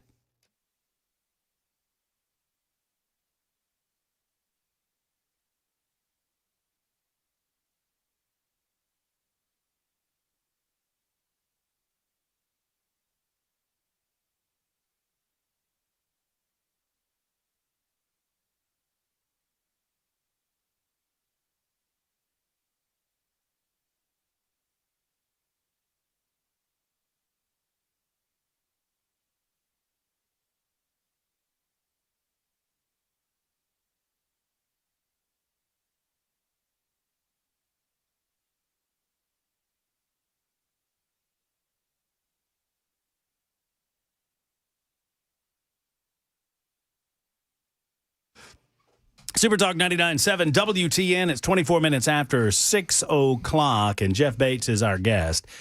Jeff is on a song here, co-written by, it's you and three other guys? Is that what you're me, saying? Nick Autry, Randall Fowler, and Jason Brownie. And it's Charlie's song, and it's called Good Man Going Home. You want to listen to this thing? Let's listen. Let's listen to this song. It's a great 3-minute listen. Let's check it out.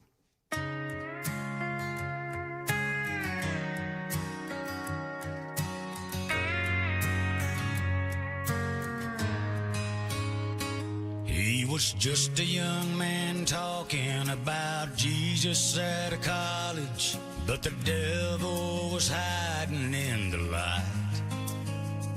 We never saw the bullet coming, just screaming and the running, and everybody praying for his life.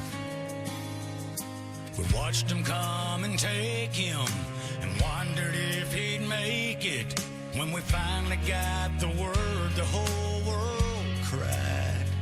There's gonna be arms wide open. You can have faith in knowing when he gets there. Gonna be hallelujahs and amens. Gonna be angels singing.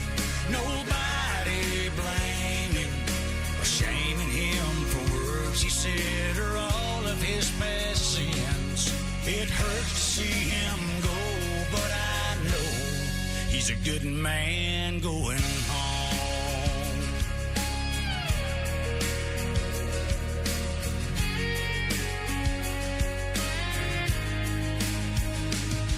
He was such a loving father to his little son and daughter, and a husband to his caring Christian wife.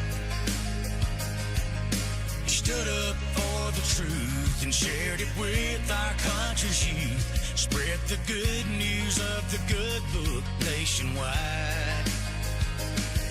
God let the gunman make his choice. He chose to silence Charlie's voice. Now heaven has a brand new voice tonight.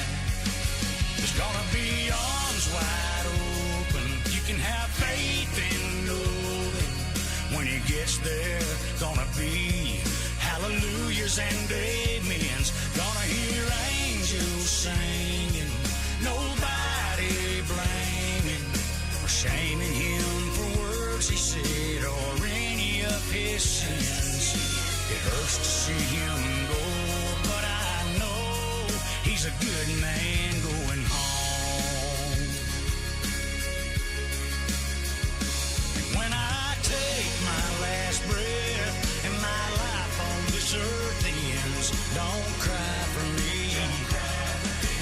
just let me be another good man going home.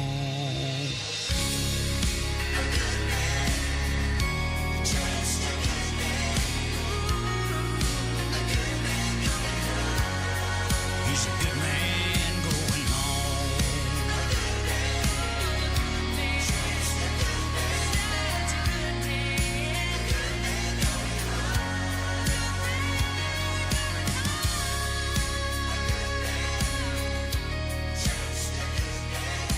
Coming out of that song, it reminds me of my old school days when I used to play music. There's Charlie's song. It's called "A Good Man Going Home" by Jeff Bates, co-written by Jason Brownie, Nick Autry, and Randy Fowler. What a great tune! What a great tune! I mean, absolutely fabulous tune. What a gift! A lot of people reacting to it, and 9336 says, "Tell him a fan from Kathy's Tavern in Pulaski is tuned in and listening to Jeff Bates right now." Tavern. I love those people, man. Great town. Well, a lot of folks are talking about you and your music beyond this latest song. I got one caller or one texter that said, I listened to a song, He Wasn't Like Us, and just cry. Great artist and great story from Jeff Bates. Thank you. Thank you very much. Well, how can folks, in the minute or so that we have left, Jeff, I want folks to download this song and listen to it when they want to. How can folks find it? They can find it anywhere where there's digital music, such as iTunes, Apple Music, Amazon, that kind of stuff. You can also stream it on Spotify and Pandora and things like that. And you can also probably find it at jeffbates.net, which is my website, and I'll be on a new CD coming, or a new album coming out at the close to around the 1st of November. Well, that's a great tune, and it's introduced me to Jeff Bates, which is pretty cool too. Because I'm glad to be introduced to you and introduced to your music, and hopefully we can introduce some folks to your message. I mean, it's a faith-based message, and we absolutely love it. Well, thank you. I appreciate that. That's pleased to be here and tickled that you're happy that you actually play some music here too. That was great. I know. I tell you what, we normally talk for a living. But I know. That's what's great to me. I like being able to listen to you play a tune, even though, I mean, it's sad, but it's not so sad after you listen to that, because you know where Charlie is. That's the point. We know what he did here. Where's he at? Where's he at now? Well, we know that too. And aren't we going there? Oh, well, but I got to get right. That's what it tells me. That's what it's about right there. Hey, you can also catch me on Facebook. We're big on social media: Facebook, TikTok, YouTube. Those right there. Yeah, Jeff, thank you, brother. Thanks for having me. There's Jeff Bates. The song is "Good Man Going Home." Check it out on any place you get music. It's about 6:30. It's time for the news on Super Talk 99.7 WTN.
Hello, friends. It's Matt Murphy for the Wellness Institute of Nashville. I've told you many, many times I made the switch to Dr. Mitch, and I don't say that just because it rhymes. I say it because it's true. Dr. Mitch and his team, Dr. Mitchell and his team, Dr. Ashley and the rest of the crew, they are simply the best when it comes to alleviating pain in your body wherever it hurts, whether it's back pain, neck pain, knee pain, hip pain, elbow pain, wherever it hurts. Obviously, they specialize in back pain because that's where people find the most issues on their spine. Well, if you have spinal pain, did you know that there is a decompression technology that exists that can alleviate that pain, that can help hydrate those nerves and heal the disc by bringing blood and nutrition to that area so that you hurt less, you have a benefit of that spinal decompression, you don't have to pop pills, you don't have to depend on needles to block the pain, and you don't have to consider surgery. Isn't that what it's all about? Go and see the Wellness Institute of Nashville, 615-246-5009. That's 246-5009. Or go to painisbad.com. Painisbad.com. Tell Dr. Mitchell, Dr. Ashley, and the rest of the team that Matt Murphy sent you to the only one that I'll recommend, the Wellness Institute of Nashville.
Couple of you asking the question, and I shall answer it. It's called Good Man Going Home. It is by Jeff Bates, co-written by Jason Brownie, Nick Autry, and Randall Fowler. But if you just type in Jeff Bates or Good Man Going Home, you'll find it. You can also go to jeffbates.net for more information about Jeff and his backstory. And it was really good to meet him and his wife, and I thank them for stopping by on the Matt Murphy Show on Super Talk 99.7 WTN. We don't do that sort of thing every day, but the song moved me. I think I mean, I don't tell anybody how to grieve. I don't tell anybody how to process things, but I would suggest that, you know, when you put it in the right mindset, as painful and awful as it is, as much as we recognize that there's much work to be done on this earth. Charlie Kirk's, ultimately, his work must have been done because God allowed him to come home. I don't proselytize. I don't pretend to. I couldn't if I wanted to. But, you know, it's in that spirit and mindset that we remind ourselves that a good man's going on. That doesn't mean that we don't have pain. That doesn't mean that we don't lament the loss and frankly, hate the evil that presents itself. But it does remind us that he is obviously in a better place. Thanks to Jeff and his folks for stopping by. All right, 615-737-9986. So I saw this video, and if you're watching on Talk TV, you're going to – this is it's next to impossible to understand what's going on just from an audio perspective. So, but I will try to feed you baby birds as this video comes up on your screen. This is I don't know what Hooters this was at. I asked the original poster if they could help me know exactly when and where this was. I am told that this happened sometime last week, and I'm not sure which Hooters it was at. The fact that it was at a Hooters is of no consequence. But what you will see in the video, you will see an individual being apprehended by two police officers. The two police officers are female. The individual being apprehended is roughly, I don't know, Jackson, are you watching? Are you going to watch this? You tell me what you estimate his weight to be, okay, when you see this, all right? So here's the, let me just play. It's less than a minute long, but here's the video. I don't think any curses happened. He's not even trying. So they're starting to laugh too. All right, I believe in you. Whoever wins, I believe in you. So two female police officers, they are trying to get an individual in cuffs. Was he about 150? 180.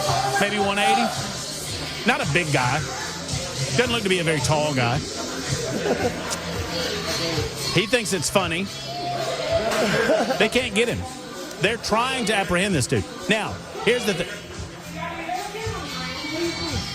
Well, the cops can't do their jobs. They cannot subdue a 140-pound Hispanic guy. But that guy did.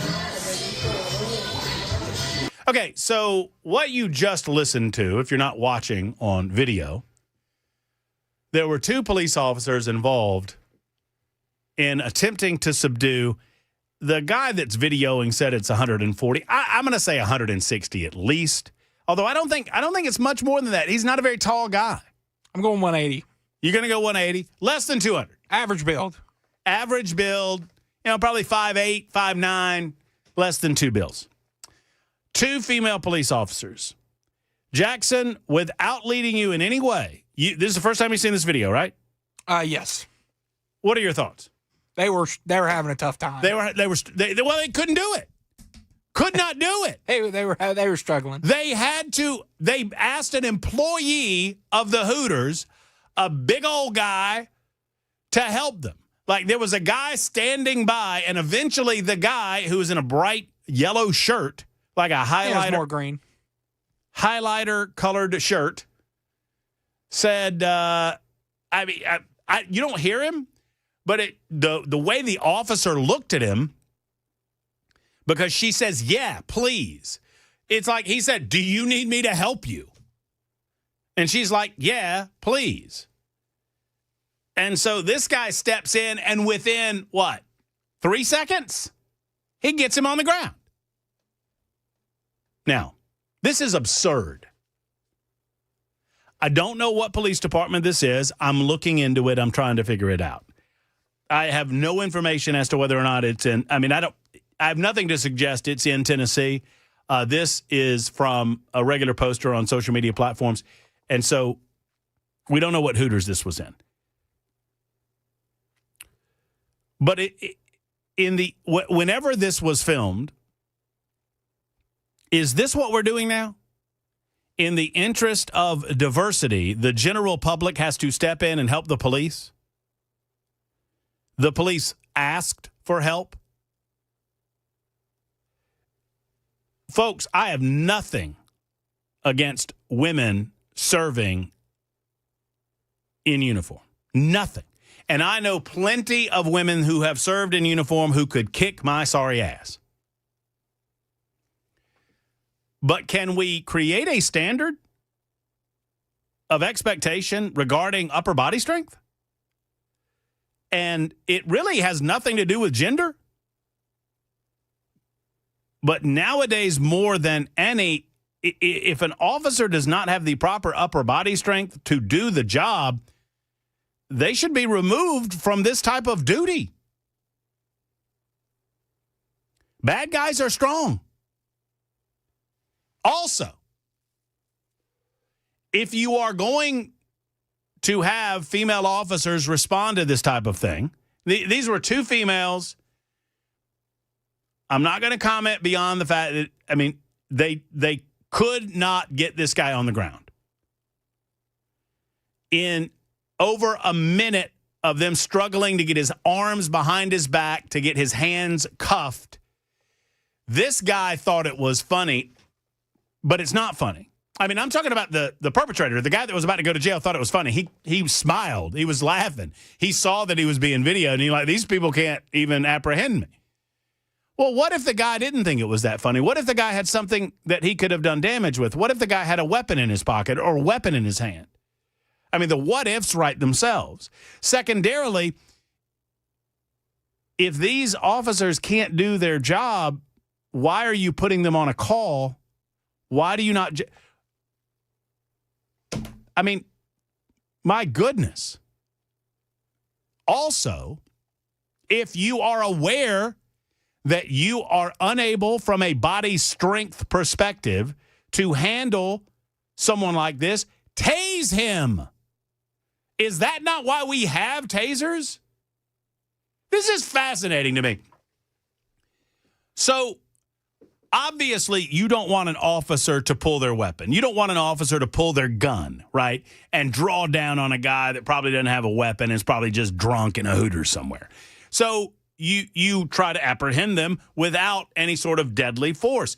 Well, we used to have billy clubs, and billy clubs served as a perfectly acceptable way to subdue a suspect without having to use deadly force. It was an alternative to moving on to the next level. Well, obviously, there was some misuse of billy clubs, and over the years, you know, the videos show that the officers were using billy clubs in a way that made people uncomfortable, even if they were being used properly. And so we didn't like billy clubs anymore. So then we moved on to tasers. And tasers are supposedly a middle option. You know, you got, okay, you're complying. Now you're not complying. Now you're endangering the police officer, or, as in this case, the police officer does not have the ability to subdue you with their own force. So why did one of these officers not pull their taser and tase this dude? You get on the ground and you comply with our demands, or you are going to be tased. 1001, 1002, ride the lightning. Zzz. Don't tase me, bro. Have you ever seen the Don't Tase Me, Bro? Are you kidding me? I haven't seen it. You got to see the Don't Tase Me, Bro. Is it safe for radio? Yeah, I think the end of it is. It's, years ago, there was a student. I want to say it was a Florida student. There was a student at some sort of gathering that was being told to leave, and he was refusing to leave, and he was told that he was going to tase, and it's just his reaction. And he got tased. But he's like, hey, don't tase me, bro. Don't tase me. And then he gets tased. Ow, ow. It's very, very funny. The guy's going to be fine. Why do you not tase this guy? This Hispanic-looking guy that thought it was very, very funny. Stop with the virtue signaling. Stop risking lives, and either do the job the right way or get somebody that can, and you'll find no bigger supporter of the police than yours truly, Matt Murphy. But I support good policing and good police tactics, not endangering the community with this nonsense. 615-737-9986. It's 10 until the top of the hour on Super Talk.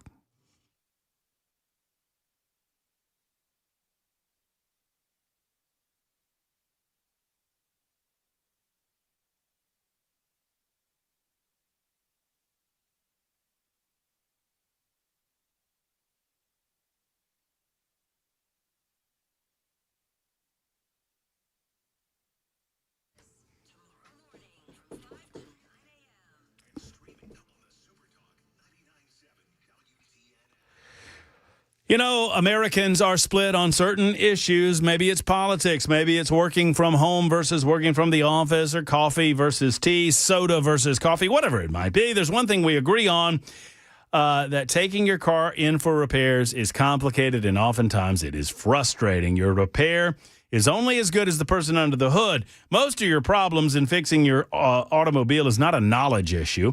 It's somebody, or it is a knowledge issue, I should say. It's not somebody trying to rip you off. It's not a rip-off deal. It's that people just don't know what they're doing. Techs getting into your vehicle, and they just don't understand what's going on. That causes delays in getting your vehicle back and repeat visits for the same issue. For around a quarter of a century, Eurofix has done things the right way, and they've done things differently. Every visit starts with a free 15-minute no-wrench inspection, so you know exactly what's going on before they start the work. At Eurofix, they pay their technicians more than any other company. They do so to attract the best and the brightest. And Eurofix still fixes European automobiles at below dealer pricing, and with a 3-year, 36,000-mile nationwide warranty on all work. Rental cars available as well. Locally owned, family run, and 5 separate locations. Call and book online, myEurofix.com, I should say, myEurofix.com, or 844-EUROFIX.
Dr. Brian McLaughlin and his team at the Tennessee Sleep Apnea and TMJ Solution Center want to talk because if you're not sleeping properly, if you know that you're waking up throughout the course of the night, if you know you have a snoring problem, the odds are you have a bigger problem. You have sleep apnea. Mild to moderate sleep apnea can be taken care of with a customized fabricated oral appliance from the Tennessee Sleep Apnea and TMJ Solution Center. Friends, it's FDA approved. It's clinically proven. And I know that it works because I use one myself. It is gently holding the jaw forward during your sleep. You don't notice it after a night or two, and you sleep better. You're more rested in the morning. Friends, this simply works because you breathe throughout the night. You get more energy throughout the day because of your restful sleep. And oh, by the way, if you're a partner of someone who sleeps, they don't snore, or at least their snoring is significantly diminished. That's what it's all about. Call Dr. McLaughlin and the rest of the team at the Tennessee Sleep Apnea and TMJ Solution Center online at TennesseeSleep.com. TennesseeSleep.com. They're in network with most insurance, and they're in Murfreesboro and Brentwood. TennesseeSleep.com.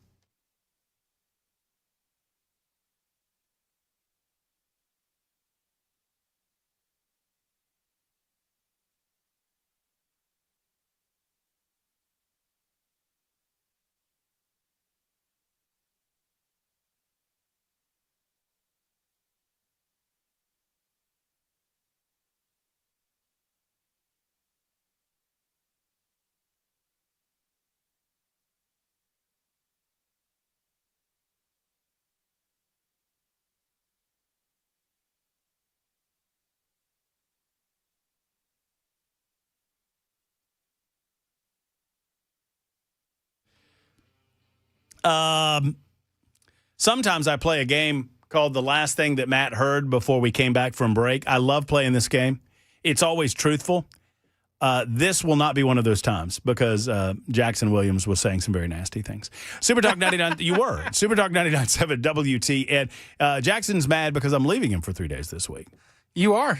I'm leaving you in capable hands. Cameron Smith is going to be guest hosting Wednesday, Thursday, and Friday. He's got some special surprises for you. So, oh, by the way, but we're not out. Tomorrow we're in, and Senator Marsha Blackburn will join us at 5 o'clock tomorrow. So is she coming in studio? She is not coming in studio. I'm very frustrated. I'm trying to get her in studio. I want to see Marsha in person. But we'll saw her at the Tennessee game. I did. Great outcome of the Tennessee game. I did not see her before the Alabama-Georgia game, which is probably why Georgia lost. Who knows? Robert might have some advice for us on the police front. By the way, I'm told by you sleuths in the audience that video from Hooters was from Greensboro, North Carolina. Robert, what's on your mind? Can you hear me?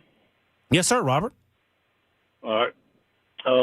The questions, you had some questions you were analyzing why the police department doesn't have this, and if you could refresh me why the officers didn't do what they did, what were some of the questions you had? Because I think I can answer those for you. The two police officers in question were attempting to put handcuffs on a suspect, and they were unable to do so and required the assistance of a stander-by in order to facilitate handcuffing the officer because clearly they did not have the upper body strength to accomplish the task. Right. And sadly, that's not that uncommon. I mean, usually you had said something about females is why they didn't have the upper body strength, and I don't disagree with you at all, Matt. I would like to have more people meeting more of that physical standard. The disappointing part that we have is we've had to reduce our standards in law enforcement to a certain degree because we just don't have people coming to this line of work. And not every agency has a taser. You had mentioned tasers, but there's no requirement for agencies to have tasers. Usually have either a baton, it's usually collapsible baton, so those are still in use quite frequently. Okay. Still sort of chemical spray, and then also tasers, but not every agency has those. It's about a $500,000 investment on the front end for agencies to get. Some agencies can't afford it. I got you. Well, and I'm not trying to be, and obviously you're in law enforcement, Robert. I can hear that. I'm not trying to be overly critical of law enforcement, generally speaking. I'm fascinated that when you watch the video, that the two officers in question don't seem to be bothered by this at all, that they can't get a handle on the situation. And I'm thinking, well, this one turned out fine because this guy that they're trying to apprehend, he had no intention of doing them any harm. I mean, he almost seemed like it was a game to him. But I'm thinking, man, what if you encounter someone that does decide to do you harm? And before you know it, you're in a bad way. And thank God they didn't. That was not who they encountered. I don't know any backstory. Sometimes we get frequent flyers. They may have dealt with this individual in the past. That's true. That's a good point. It's quite often I've arrested the same person numerous times, and so we don't know the entire story on this. But 100% agree. I wish we could get better self-defense and defensive tactics standards. But post rules that there is no mandatory annual requirement for defensive tactics training for any law enforcement agency. I don't know about North Carolina, but I do here in Tennessee, there's no mandatory requirement. What you get in the academy is all you get unless the agency itself or the officers themselves do something outside of what's required. Wow. Well, that's good info. Robert, will you please be our go-to resource on these matters? That's good stuff. I'd be happy to, yeah. Well, I appreciate you listening, and I appreciate you calling in and getting us some info. Yes, sir. Glad to help. All right, take care. I appreciate that, Robert. There you go. That's how you get it done. I cannot believe that Jackson's never seen this. Hey, give me audio. Give me audio. What did I do? Get out! What did I do? What did I do? Help! Put your hand on your back! Help me, man! Get off of me! I didn't do anything! Help me! Help! They're arresting me for guns! It gets better. You'll be tased if you not. Can you let me go? I'll walk out of here. Just let me go. Hold on your stomach. I'm going to miss it. I think if everybody... Oh, I'm going to miss it. This situation will come to us. You don't have an option. Dadgummit, I'm going to miss it. I promise you, he goes, don't tase me, bro. Don't tase me. We'll tase you tomorrow at 3 o'clock. Until then, so long, everybody.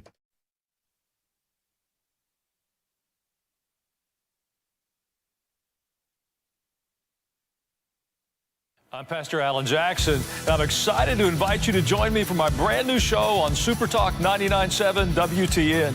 Every Sunday night from 7 to 8, I'll be talking about the week's news and headlines, but through a biblical lens. Together, we'll look at what's happening in our world and how God's Word can guide us through it. Join me, Pastor Alan Jackson, Sunday evenings at 7 on Super Talk 99.7 WTN. And you can listen on iHeartRadio and tune in.